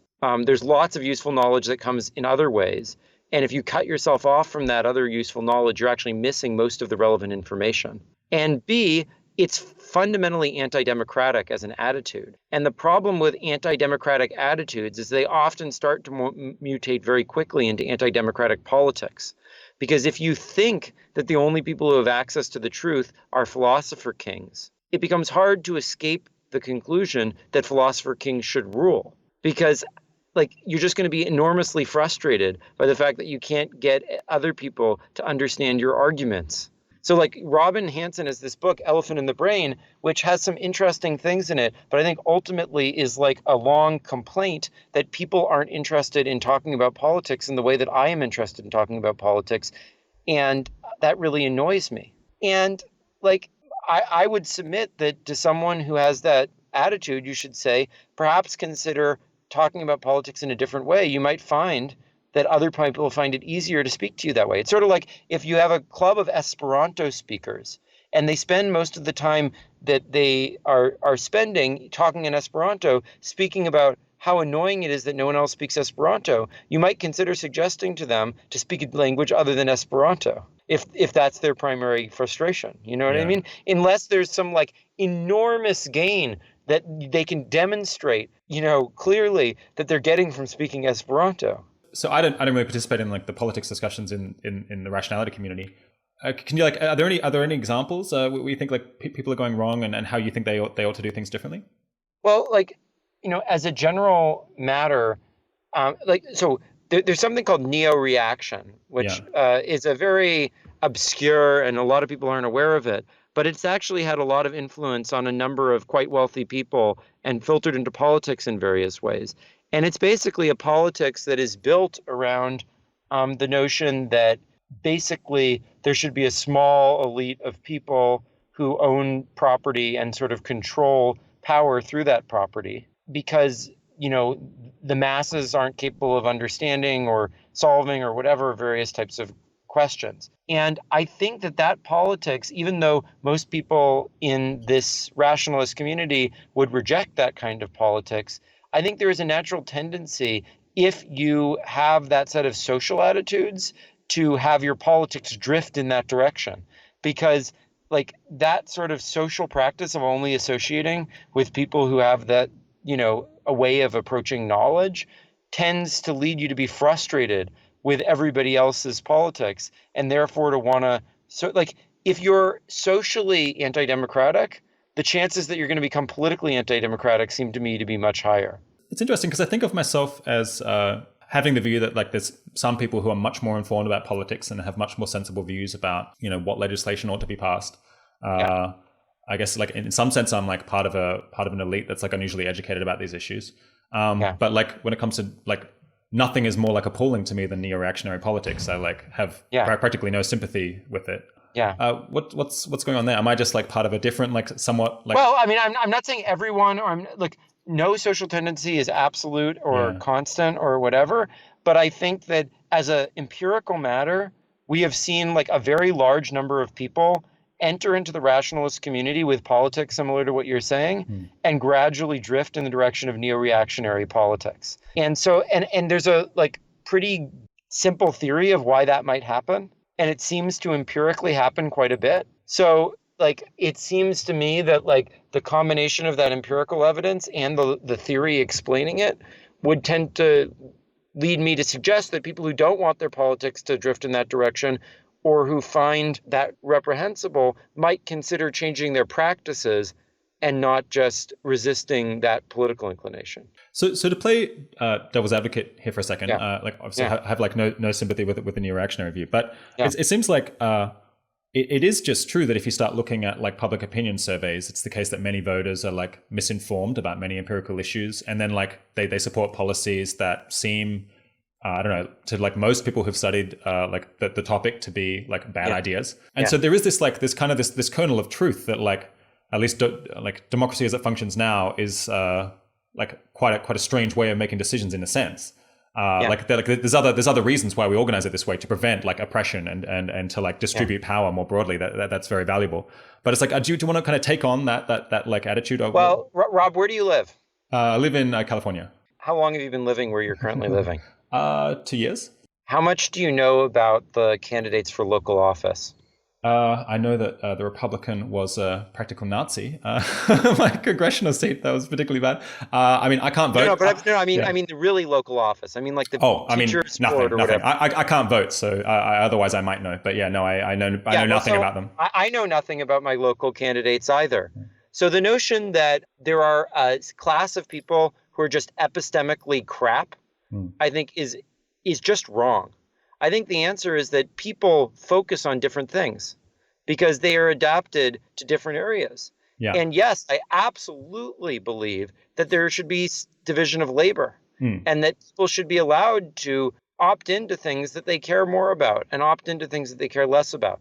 But I think that the notion that some people are epistemically great and other people are epistemically crap is just really wrong and deeply problematic. Yeah. And I think that what we need is a system that allows people to elect into the things that they have something to add to, which is what quadratic voting allows, and elect out of things that they think are less. But establishing some sort of clear or elite-driven hierarchy that rather than people electing into certain things and electing out, that like some group of people decides they know and they are going to have the power and hold it, I think is deeply misled and doesn't correspond to my empirical experience of reality, which is that on most things relevant to the world, I'm an idiot. It's just that there are some issues that I've devoted my life to on which I think I know better than others do. And I hope that they'll value my perspective and that I'll learn something from their perspective as well. Yeah, so I think that goes quite a long way. Like, yeah, the main reason... Well, yeah, I think the key driver of people having bad ideas in politics is that they've dedicated very little time to informing themselves most of the time. And it makes total sense that people should specialize. Yeah, that there should be some people who focus on, because it's like we can't all be informed about everything. It's impossible. And people have got their lives to live too. So it's like some people specialize in like learning about this, some people specialize in learning about that topic. Now, but it does still seem that there's this issue that like some people are just like less intelligent, or like they're never going to make the effort to inform themselves, and yet they will still be very keen on voting. And that could add some noise to the system. Well, I mean, my guess is most of the time when you have people like that, you actually find that there's a lot of really interesting and intelligent things that they're bringing to the conversation that your perspective didn't include. That's usually what I find. In fact, I've learned way more personally from interacting with my colleagues who are the people of this country and in Europe who I've been talking to about this book than I have interacting with the intellectual elites I usually interact with. I made way more intellectual progress. And, like the intellectual elites who are so great at all this stuff didn't think Donald Trump was going to win. They thought neoliberalism was just fine. They were missing a lot of shit. And you want to even say at the intellectual level, like all this talk about community that's been out there in the world and people's complaint for years, I think is a really good way of putting the stuff that I was saying about increasing returns. And what have economists been doing? They've been focusing on the 5%. So like, where is the manifest stupidity of the population? Is it among the economists who are the experts, or is it among? I mean, I just think that like it's precisely this attitude of persistent epistemic superiority that leads people into actually going down intellectual cul-de-sacs and not making progress on the most important problems. And I think if people actually had more of a democratic spirit in their conversations, they would actually be making a lot more intellectual progress than they would in the current self-imagination. So there's like two different reasons that you could like having this kind of democratic spirit and wanting to distribute power. One would be like on principle, you just think that it's like bad to concentrate power, or that like elitism or like hierarchy is like unappealing in principle. The other is that just as an empirical matter, information is very widely distributed, and in fact, like even people who don't have a great education or whatever are in fact like bring a lot of like knowledge to the table. When they're able to contribute. Are you like, I thought that you were going to like justify it on the first grounds, but it sounds like you just think, no, I'm justifying it on the second ground. Just in practice, like ordinary voters like actually have a lot of value to contribute to the system. Yeah. There's a wonderful book called Seeing Like a State that I recommend to you and to all your listeners. I've read it. You've read it? James C. Scott. I'm a huge fan. You should read his new book. I'm about to finish it actually. Against the Grain. I think it was almost my favorite book of last year. 90% of the way through it right now. It's amazing, yeah. It's very good. And like what I think he points out, it's very similar to Hayek's point that there's a lot of knowledge out there. And people, like a lot of libertarians sort of are into that when they hear it in Hayek. But when they hear about politics, suddenly they think that there's no knowledge out there. And I think that that's nuts. Like, I think that politics is just like all these other things. There is lots of local information out there. And in fact, I don't even think there's much of a distinction between politics and economics. I think it's the same basic problem that when high modernists, which is what he calls people who are just sort of like obsessed with science and rationality and whatever, try to impose their derived visions on the complex realities that people are adapted to without thinking about leaving space for information gathering from those complex realities, they end up creating monstrosities often. And I think that that's a big danger. Yeah, do you want to flesh that out a little bit more? Explain kind of the Hayekian knowledge problem and how this relates to the markets and politics, and why you think there's a tension between people like thinking that the market is great, but democratic politics isn't so good. One of the examples that Scott gives is Jane Jacobs in New York City. So like there was all this stuff of, people being like, the city has to be rational. We have to have a grid. We have to, build spaces that are zoned one way here and zoned another way there. And Jane Jacobs points out, well, actually, like what makes a city fun is that people have like lots of coffee shops to go to near where they live, or that like there are interesting things going on in the street. And that actually makes people look at the street, and that makes the street safe. And all these like ground level things about what it is to live in a city are often ignored by people who only think about it from like a rational scientific perspective, right? And like that doesn't mean that science can't incorporate those things. But usually science is going to leave out some of that stuff.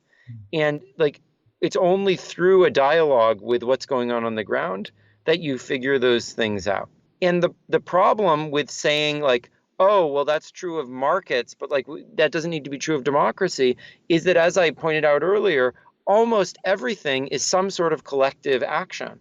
Very little can be done by an individual isolated on their own. So you have to allow to filter into collective actions and collective decision making those on the ground perspectives. Now, that doesn't mean that everything should just 100% bubble up. That doesn't work either. But there has to be more of a dialogue and more of an attempt in institutions to make room for that emergence, rather than for everything to just come from what a scientist wants to impose. So I'm inclined to think that like high modernism is underrated, that certainly like it didn't turn out super great in city design, although I now think that you could have just rational planners who read the papers and decide, well, we're going to like rationally, like as a high modernist, plan it out in this organic fashion. But kind of the high modernist approach of just like trying to like schematize everything and standardize it, it's given us lots of really wonderful things like, modern agriculture, which like makes like a lot more food at like a much, much cheaper prices than ever before. We managed to eradicate lots of diseases with just like very high modernist like vaccination programs. We've got like the census is kind of a high modernist program that delivers like really valuable information to us. I think like to some extent, Scott is inclined, he like picks out the cases where the high modernist mindset like didn't work out very well or didn't work out well initially. For example, in agriculture where it like creates a lot of problems, but then like in the long term actually seem to have worked out a lot better. And then like talks about that to like condemn the whole thing. Whereas I think to some extent now that idea is underrated because everyone wants to be, grassroots, bottom up. That's the better way to do things. Well, look, I think that the right answer is things need to emerge from an appropriate level of organization. And if you make it too disaggregated, you lose the potential economies of scale that are called like scientific knowledge, But on the other hand, if you just assume that capital T, capital S, the state, or the platform knows what's going on, you end up with really bad things happening. So one example of this is like, Facebook, which I think someone should write a book called Seeing Like a Platform, decides, here's the metrics we need to maximize. And then they send their reinforcement learning system to go maximize those metrics. And now, most of them live in the US. So if their kids are getting incredibly addicted to something and it's like destroying their lives, like they at least have some sensitivity to that. But they have like nobody in Myanmar. And when it turns out they're maximizing their like metrics ends up leading to like people getting hacked to pieces in Myanmar, like it's pretty hard for them to see that or to get the feedback on that. And they they spend about 10% of their value add on labor. They don't hire people because they think, our algorithms will do it all, right? So like that sort of arrogance, that sort of unwillingness to like be like looking and think that there are maybe things that are missed in their models all over the place, I think can lead to really bad outcomes. So that's not to say that there isn't value to technology. Technology has a huge amount of value, but for it to realize its value, it also requires human input. And that human input is being increasingly lost by abstract ideas that like artificial intelligence, which is really just collective human intelligence. And the question is just which types of collective human intelligence are most relevant. And some of them are just, quote, the data that we provide, but some of them are a little bit more engaged than that. And then there's programmers, but it's not just the programmer and the like lemmings. There's all sorts of levels of human intelligence in between that. And if you obscure that and you strip it away, you're going to lead yourself into lots of errors that can be catastrophic, but that can also just not be as successful as things that engage people. I think I agree with you in the case of Facebook. I'm like very worried that like social media companies that have like say very little profit and only a handful of employees can have like very dramatic cultural effects, and it's basically they have no model for that, and indeed like few incentives to even care about that. Other than perhaps like as human beings, they might worry if they see that they're like destroying the country to make like $100 million in profit. It seems that because there's such strong network effects with social media that whoever like ends up harnessing those network effects is then going to have a lot of discretion about how they run the network because they're going to be quite hard to displace. That's the problem with private property. I mean, that is precisely the problem with private property. All right, that's why private property in the context of increasing returns makes no sense. It's like, why on earth should we have a system where we sort of like randomly choose some person to have been whoever was there at the right moment and then put them in charge of like the future of humanity? I mean, that's just like such an incredibly stupid algorithm. Okay, yeah. So that's another framing of like, this problem of like natural monopolies, just giving people arbitrary power, and it's like not clear why they deserve it.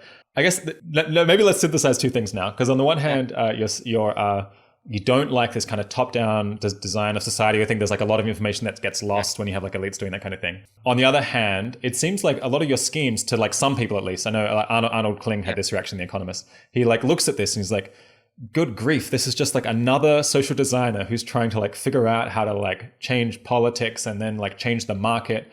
And it has this kind of like slightly like socialist vibe, and or at least like somewhat designers feel to it, that I think gives some people the heebie-jeebies, that they're like worried that this could end very badly. I suppose, how would you react to that?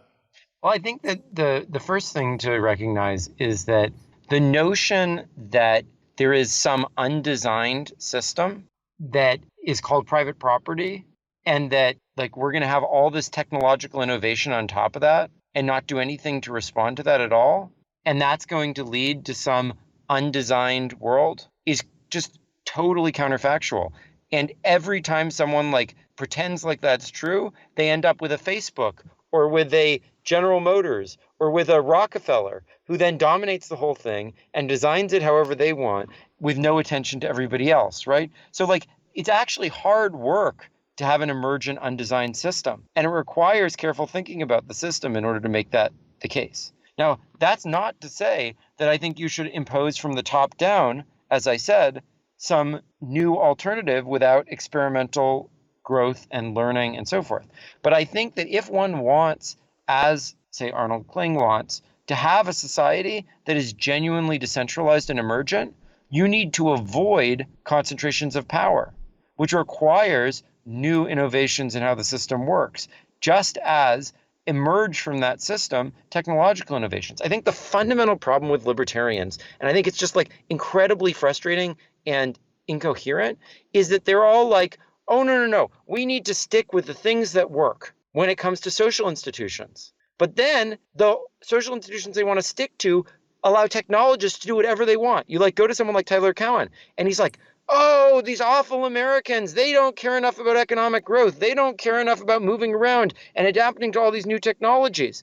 And then I say, oh, well, what about trying a new voting method? And he's like, no, we couldn't possibly do that. That would mess with the incredibly delicate system of voting that we've established over all these generations. I mean, it's just like, literally, it's just completely inconsistent and incoherent. Yeah, I guess it's another way of viewing the inconsistency that to be so worried about changing political or like legal institutions, but to be like totally blithe about like companies just coming, like being totally overturned, and like the market is constantly changing in its organization. And so Right. in a sense, like if you were very worried that any change was like very dangerous, then you'd probably want to be like, press pause on the market or like slow down the market as well. Right, exactly. Because that's changing society and people's lives dramatically. But I guess also you're saying here that they want to like, I don't know, disempower social engineers on the legal side, but then they don't mind like Zuckerberg being able to like have massive influence over like how Facebook is and how people spend their time. Exactly. Yeah, interesting. Okay.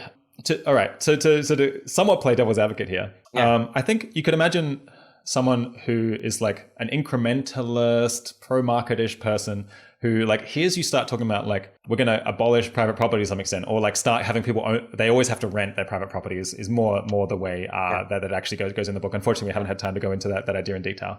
Yeah. And they're like, good grief, this is just creating another like government agency or like, the bureaucrats or politicians who now have this like horrifying power over people's lives to like take away the things that they care about by like raising these taxes or like organizing the taxes a different way. They're like, even if in principle, the kind of system that you're describing like would all be very nice. In fact, it's like creating a new center of power that can then be exploited quite a lot. And this is what's like driving their fear. None of the things I'm describing create new power centers. A big property of them is that they can just be basically run on the blockchain, more or less. I mean, like the tax system that you were describing, or just let's focus on the voting because the other people haven't heard the tax thing. It's not like the quadratic voting opens up some huge amount of discretion. All the discretion belongs to the individuals. And in fact, I think it reduces discretion because right now what ends up happening is that like because the system of one person, one vote is so incoherent, everything depends on how you like gerrymander things or how you slice things up. Like the system is not like maximizing some coherent objective function. It's just like some total kludge thing. And so everything then depends on precise details of how you frame it. And those are always done by some discretionary authority. So the current system is actually incredibly, incredibly sensitive to like initial conditions and precise micro specifications of things. Whereas the systems that I'm describing are, it seems like, much more robust to those types of things. And so the reality is just because something is familiar does not mean that it's simple and not tweakable by someone who has power. In fact, the Facebook thing shows that.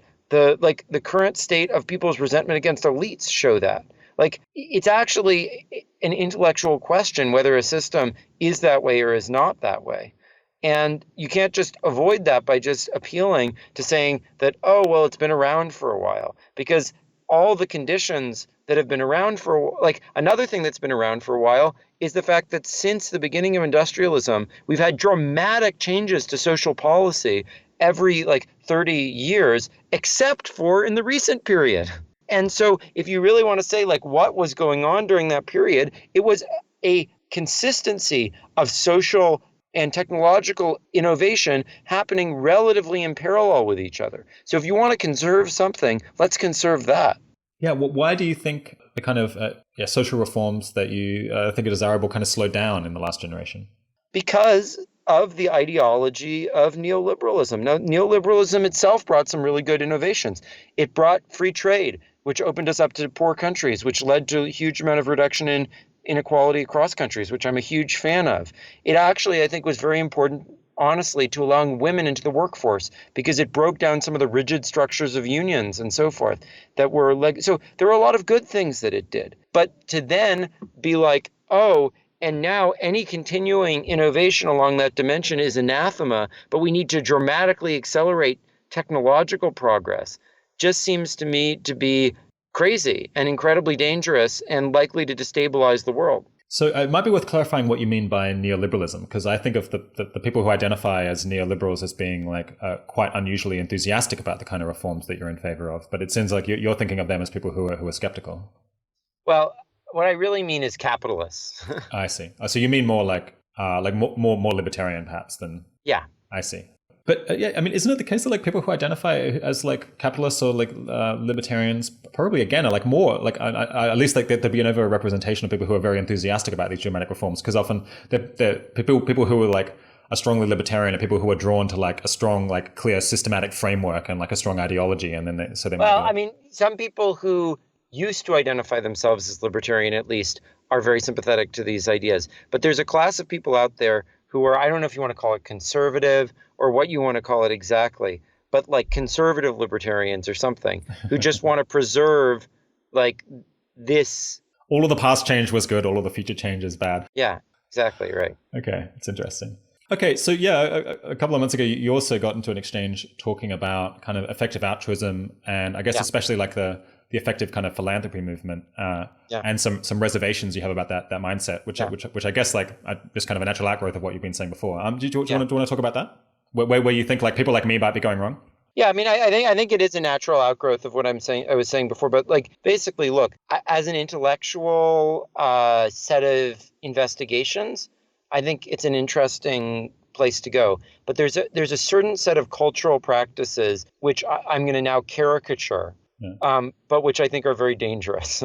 Yeah. So those are, we're really rational. Most other people aren't rational. Most people just follow their emotions. We're going to deduce exactly what reason tells us is the right thing to do. And then we're going to either talk to people who have a lot of money or get a bunch of money ourselves somehow. And who knows exactly how that works, maybe in a way that's not so great in some ways, and then we're going to use this money and power to make the world the right way that it should be. And that is going to be largely based on science and reason. And we're going to impose it. And we're not going to pay that much attention to getting feedback from the people whose lives that affects, or being in conversation with them. We're just going to use this money and power that we got somehow to do that.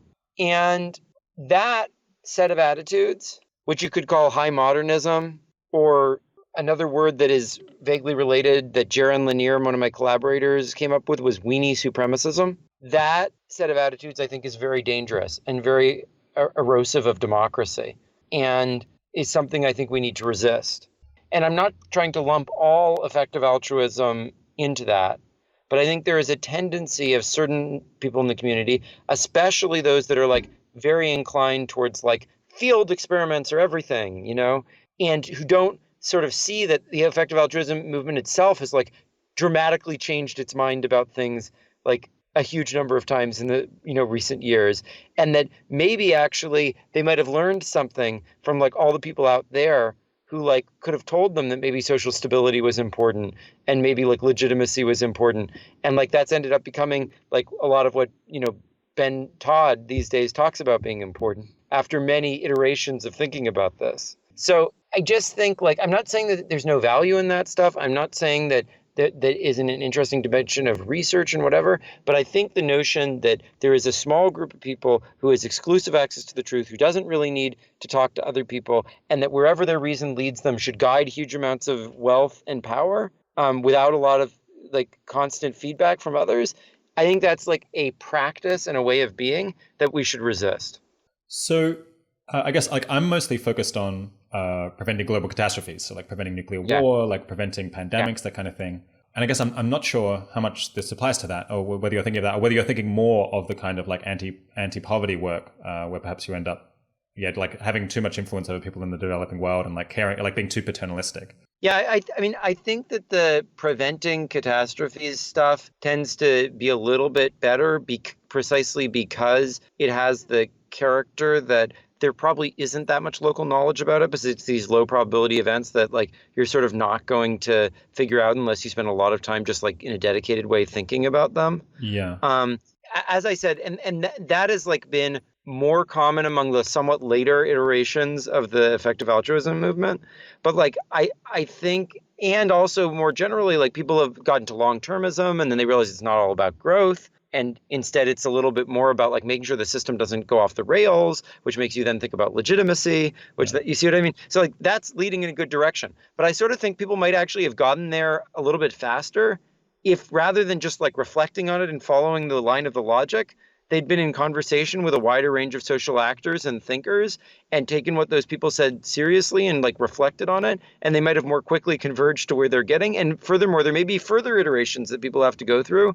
And maybe some of those conversations approached with a little bit more openness could be useful in helping them iterate through some of these things rather than cloistering themselves into a room, being sure that they know what's right, and then finding out a few years later that actually what they thought was wrong. You know what I mean? Yeah. I think having seen it up close, that the history seems very different to me because I think like actually people were in favor of like the institutions and the like not in favor of like just growth, like even in the early 2000s, like very early. And in fact, like all of this stuff about like, or actually we should like think about like economic growth was coming more from actually talking to other people and finding that they're not convinced by the weirdo like long-termist stuff, and instead we should like make some concessions to common sense and to like what other people think, and it's like more as people have become like more confident about their weird rationalist like high modernist approach that people are like, oh no, actually we should just like be thinking long-termist, we should be thinking preventing disasters, we should be like doing this unusual stuff.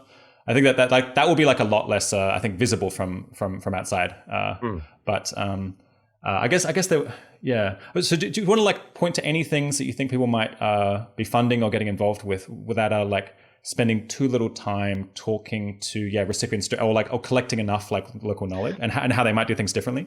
Yeah, I mean, I'll give you a couple of examples of things that came out of the community that I thought were a little bit misled. So there was at one point within the 80,000 hours community sort of an attitude that it doesn't really matter that much whether your career is sort of like directly a good thing or not. What really matters is making a lot of money and giving it to like charity. And I thought that was really misled. And that was really like that sort of a way of talking about things was like even beyond its direct being like, I think factually wrong, like was also just insensitive and sending a really bad message about like the value system of people involved in the movement. Because I think as a like practical matter of human psychology, most people's reaction to that is like once you get into that sort of a career, you end up just going down that bad trajectory. And I knew lots of people who were influenced by that type of thing and did that and ended up in a bad place. So I thought that was a really misled set of ways of thinking about things, you know?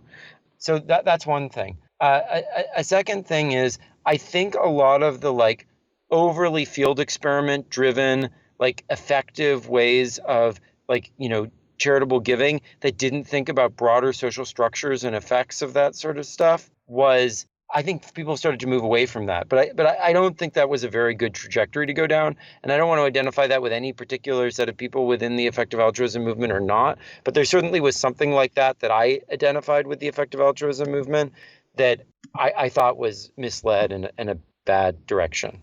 So yeah, I guess we haven't thought that earning to give just to make the most amount of money and disregarding everything else was a good idea in a long time. We spent like years making sure that people are aware that we don't think that. And we had this article like, should you take is it okay to take a harmful career in order to make more money or do more good in some other way that like describes our views on that in some detail. Yeah. But I suppose I'm inclined to say that that's like a bad advice just on kind of factual grounds, that like, in fact, that's not the way to do the most good, like even within our framework. I think I would agree with that. But look, I saw several things coming out of it that read that way to me. But maybe I was wrong, you know? Yeah, I mean, I think we were initially too enthusiastic about earning to give and too blithe about some of these other considerations. That's certainly the case. So you're thinking that several people have gone into, say, earning to give careers where they like didn't have a supportive, like altruistic minded like group of friends, and then they kind of fell off the wagon, so to speak. Yes. Absolutely. That's interesting. I guess we were actually quite worried about that internally early on, and then I think I've become less worried about that because I've seen so few examples of it and so many examples of people staying in kind of the corporate world and remaining like extremely altruistic and continuing to give, like more than I would have guessed. But I guess it's possible that it's just the people who know us personally who are like who remain committed, whereas like people who don't. Connected to you. Yeah. Look, I mean, the thing is, the people that I am talking about, to a large extent, I'm not sure that how much they were influenced by the effective altruism movement or how much they just used that as a ruse because they were always intending to do something else. But it was a rhetoric that, like, maybe that's the broader point that I want to make, is that there are, like, you have to think of the things you're doing as speech acts and not purely intellectual acts. You know what I mean? And they condition a certain sort of a society. And that society, there's a lot of people in the society who are doing very exploitative things. And they may use what you're saying to further those exploitative ends. As a cover. And other people who feel that they're being exploited by those people will then use you as a target for that. You know what I mean? And you have to sort of think a little bit about that social context, you know, when you talk about these types of things, you know? Okay, yeah, talking about the like randomized controlled trials, like experimental theme of effective altruism, which has always been one of the threads and still is today. I guess I'm maybe like lean a bit lukewarm on that because I'm like not. I guess one thing is I'm not focused on problems where RCTs are terribly informative. Like as much as you're trying to prevent nuclear war, it's not clear what RCT you would run.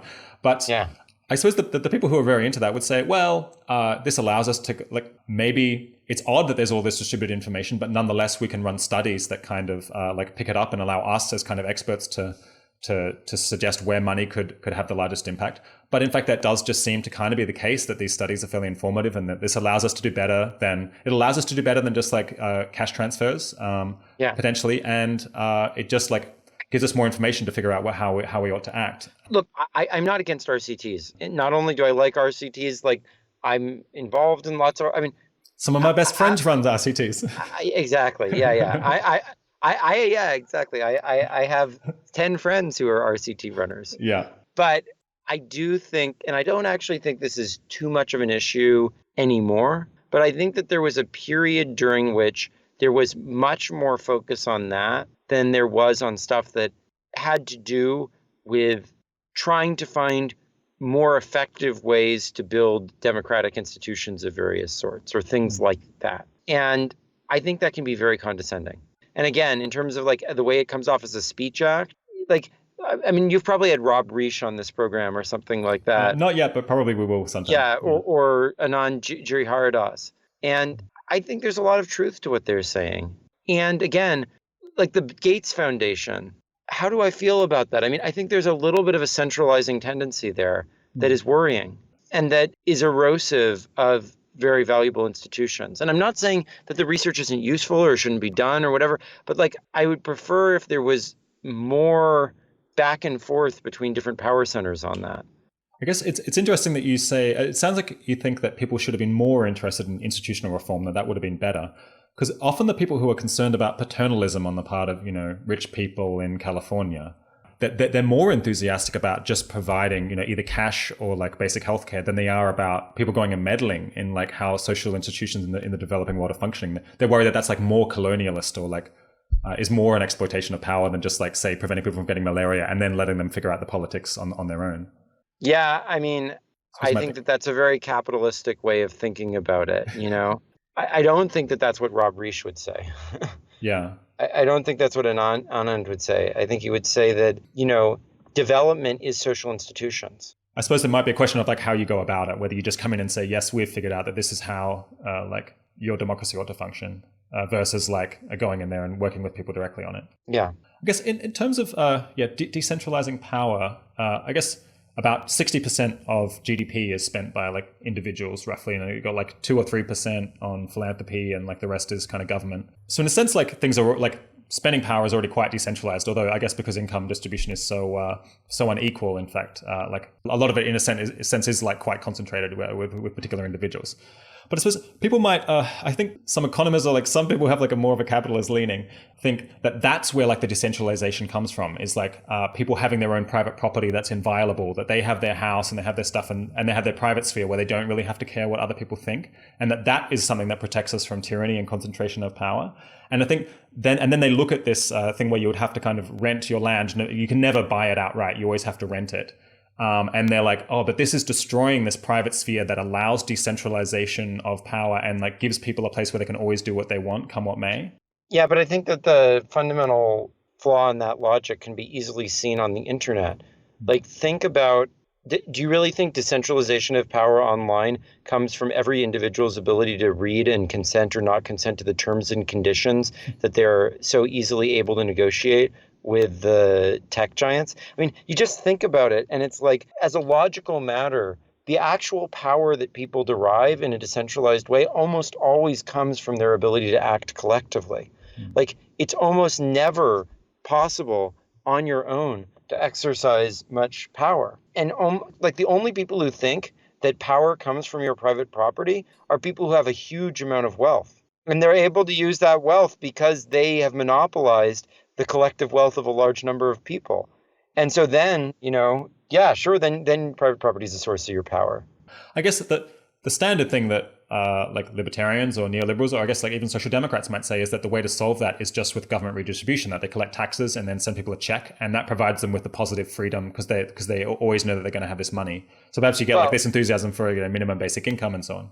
So I think that would take away all of the freedom at some level, because if you truly flattened everything out, then no one would have an ability to act collectively. Everyone would be on the flat. So like right now, there's like the people who have a lot of wealth, they can actually feel some sense of agency. And the people who don't have much feel no sense of agency. Now, if you flatten it all out, like maybe you double people's income, or do those people really feel a sense of agency? Well, they still would feel a sense of agency when they're able to act collectively.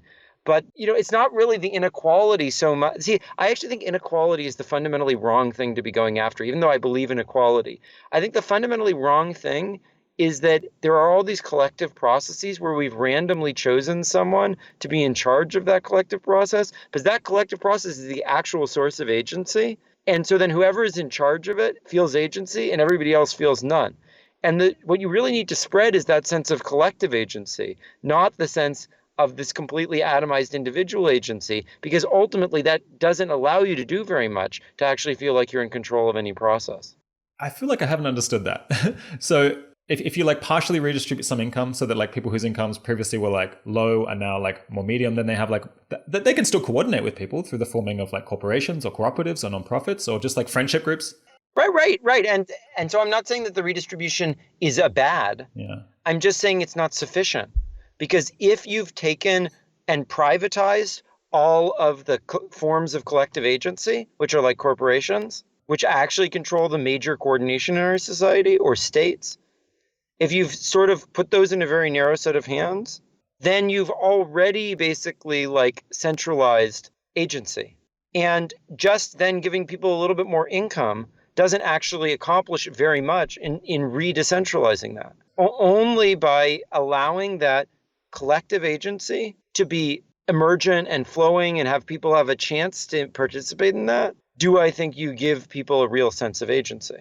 And so this is things like the liberal radicalism, where you're coming up with new ways of people to coordinate to do things that previously were just not, there were no institutions for available. So I guess like all of us have like kind of a deep worldview that like informs, how we approach these problems. And I guess it seems like kind of a deep part of your worldview is that decentralization is good, that like concentrations of power you're very nervous about, and that like, you know, everyone has like something really useful to contribute. I guess like what things could you see that would like make you wonder whether that was actually right? Like could you imagine like reading some papers and you're like, oh, actually like we know we need like a technocratic elite to be running everything, and in fact like I'm more nervous now about decentralization of power than I used to be. But of course, there's like many threads of political philosophy that are like quite concerned about majoritarian rule, which I guess you're trying to like deal with these concerns. But well, I am concerned about that too. Yeah.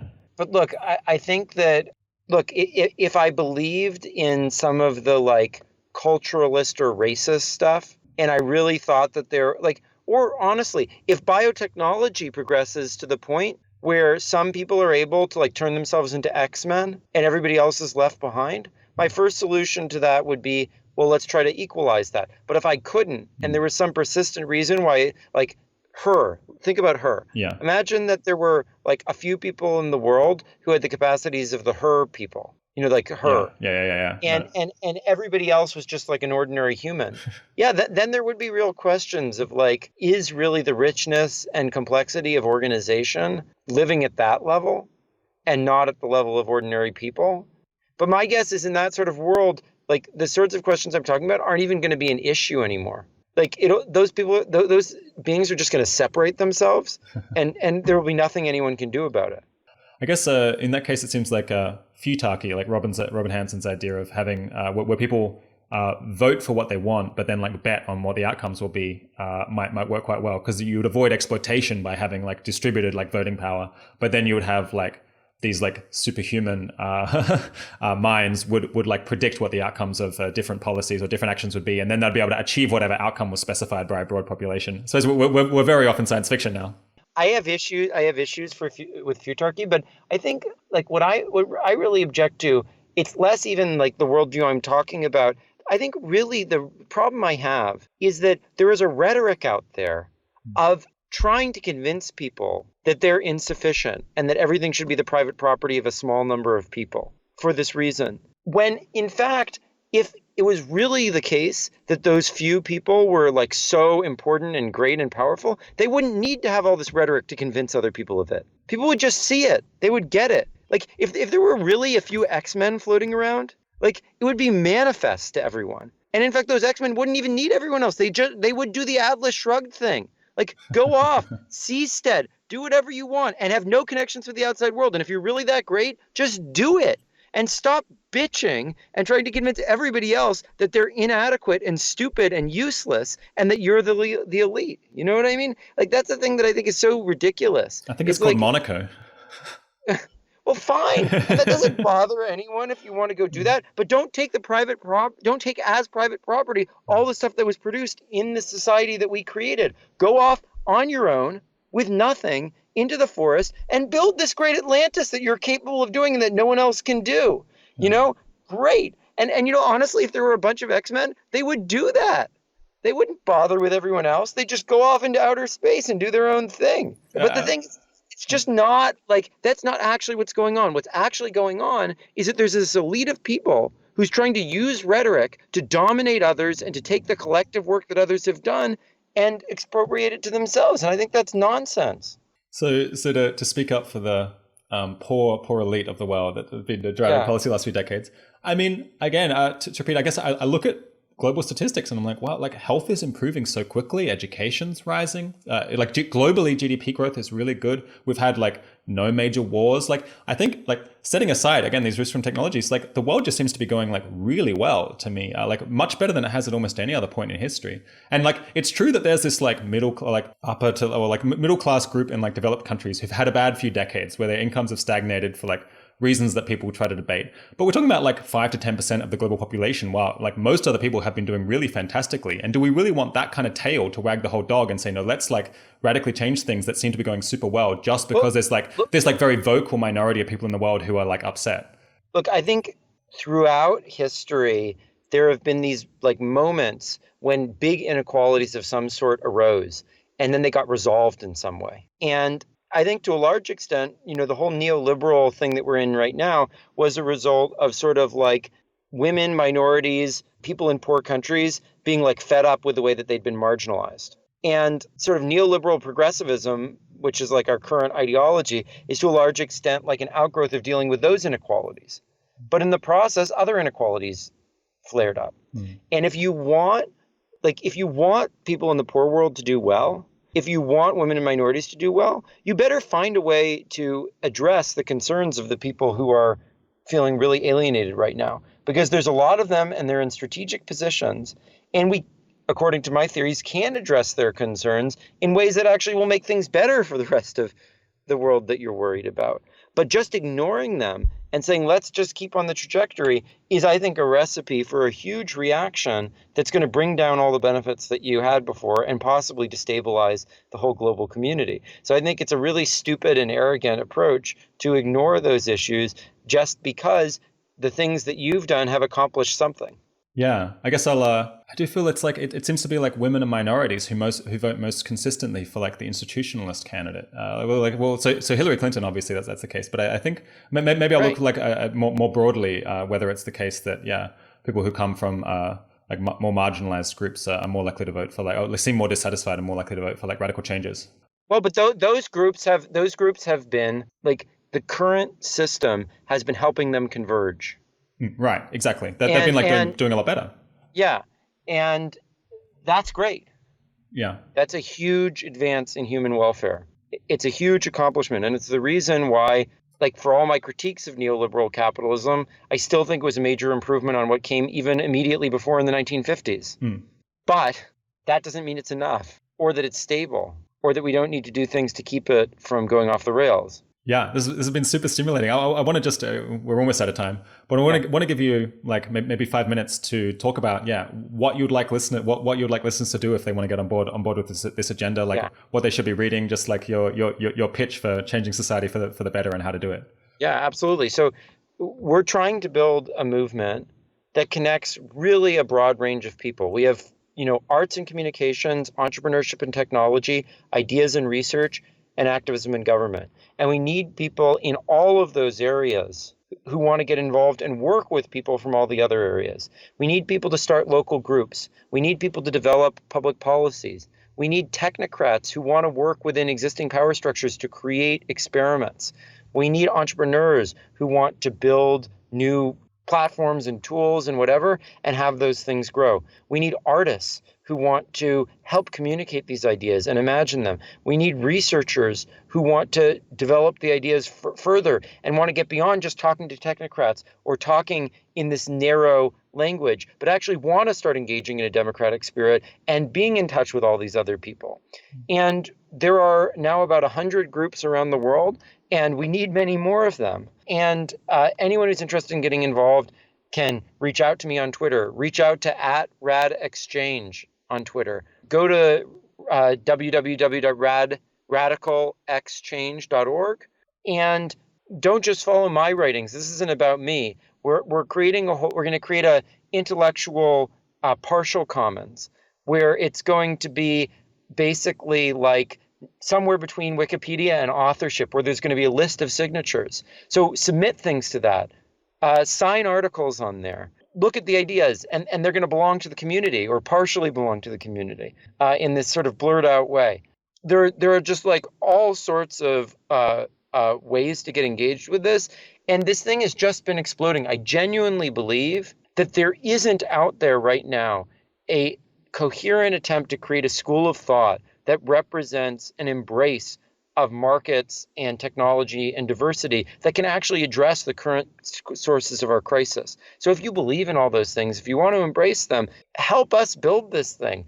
And you'll find the most amazing community, the most diverse community of people with all these different skill sets from all these different backgrounds from all around the world who are interested in engaging in that project with you. And let me tell you, it's such a rewarding thing not to be alone and in a narrow community, and not to claim things as your private property, but to feel the zeitgeist flow through you.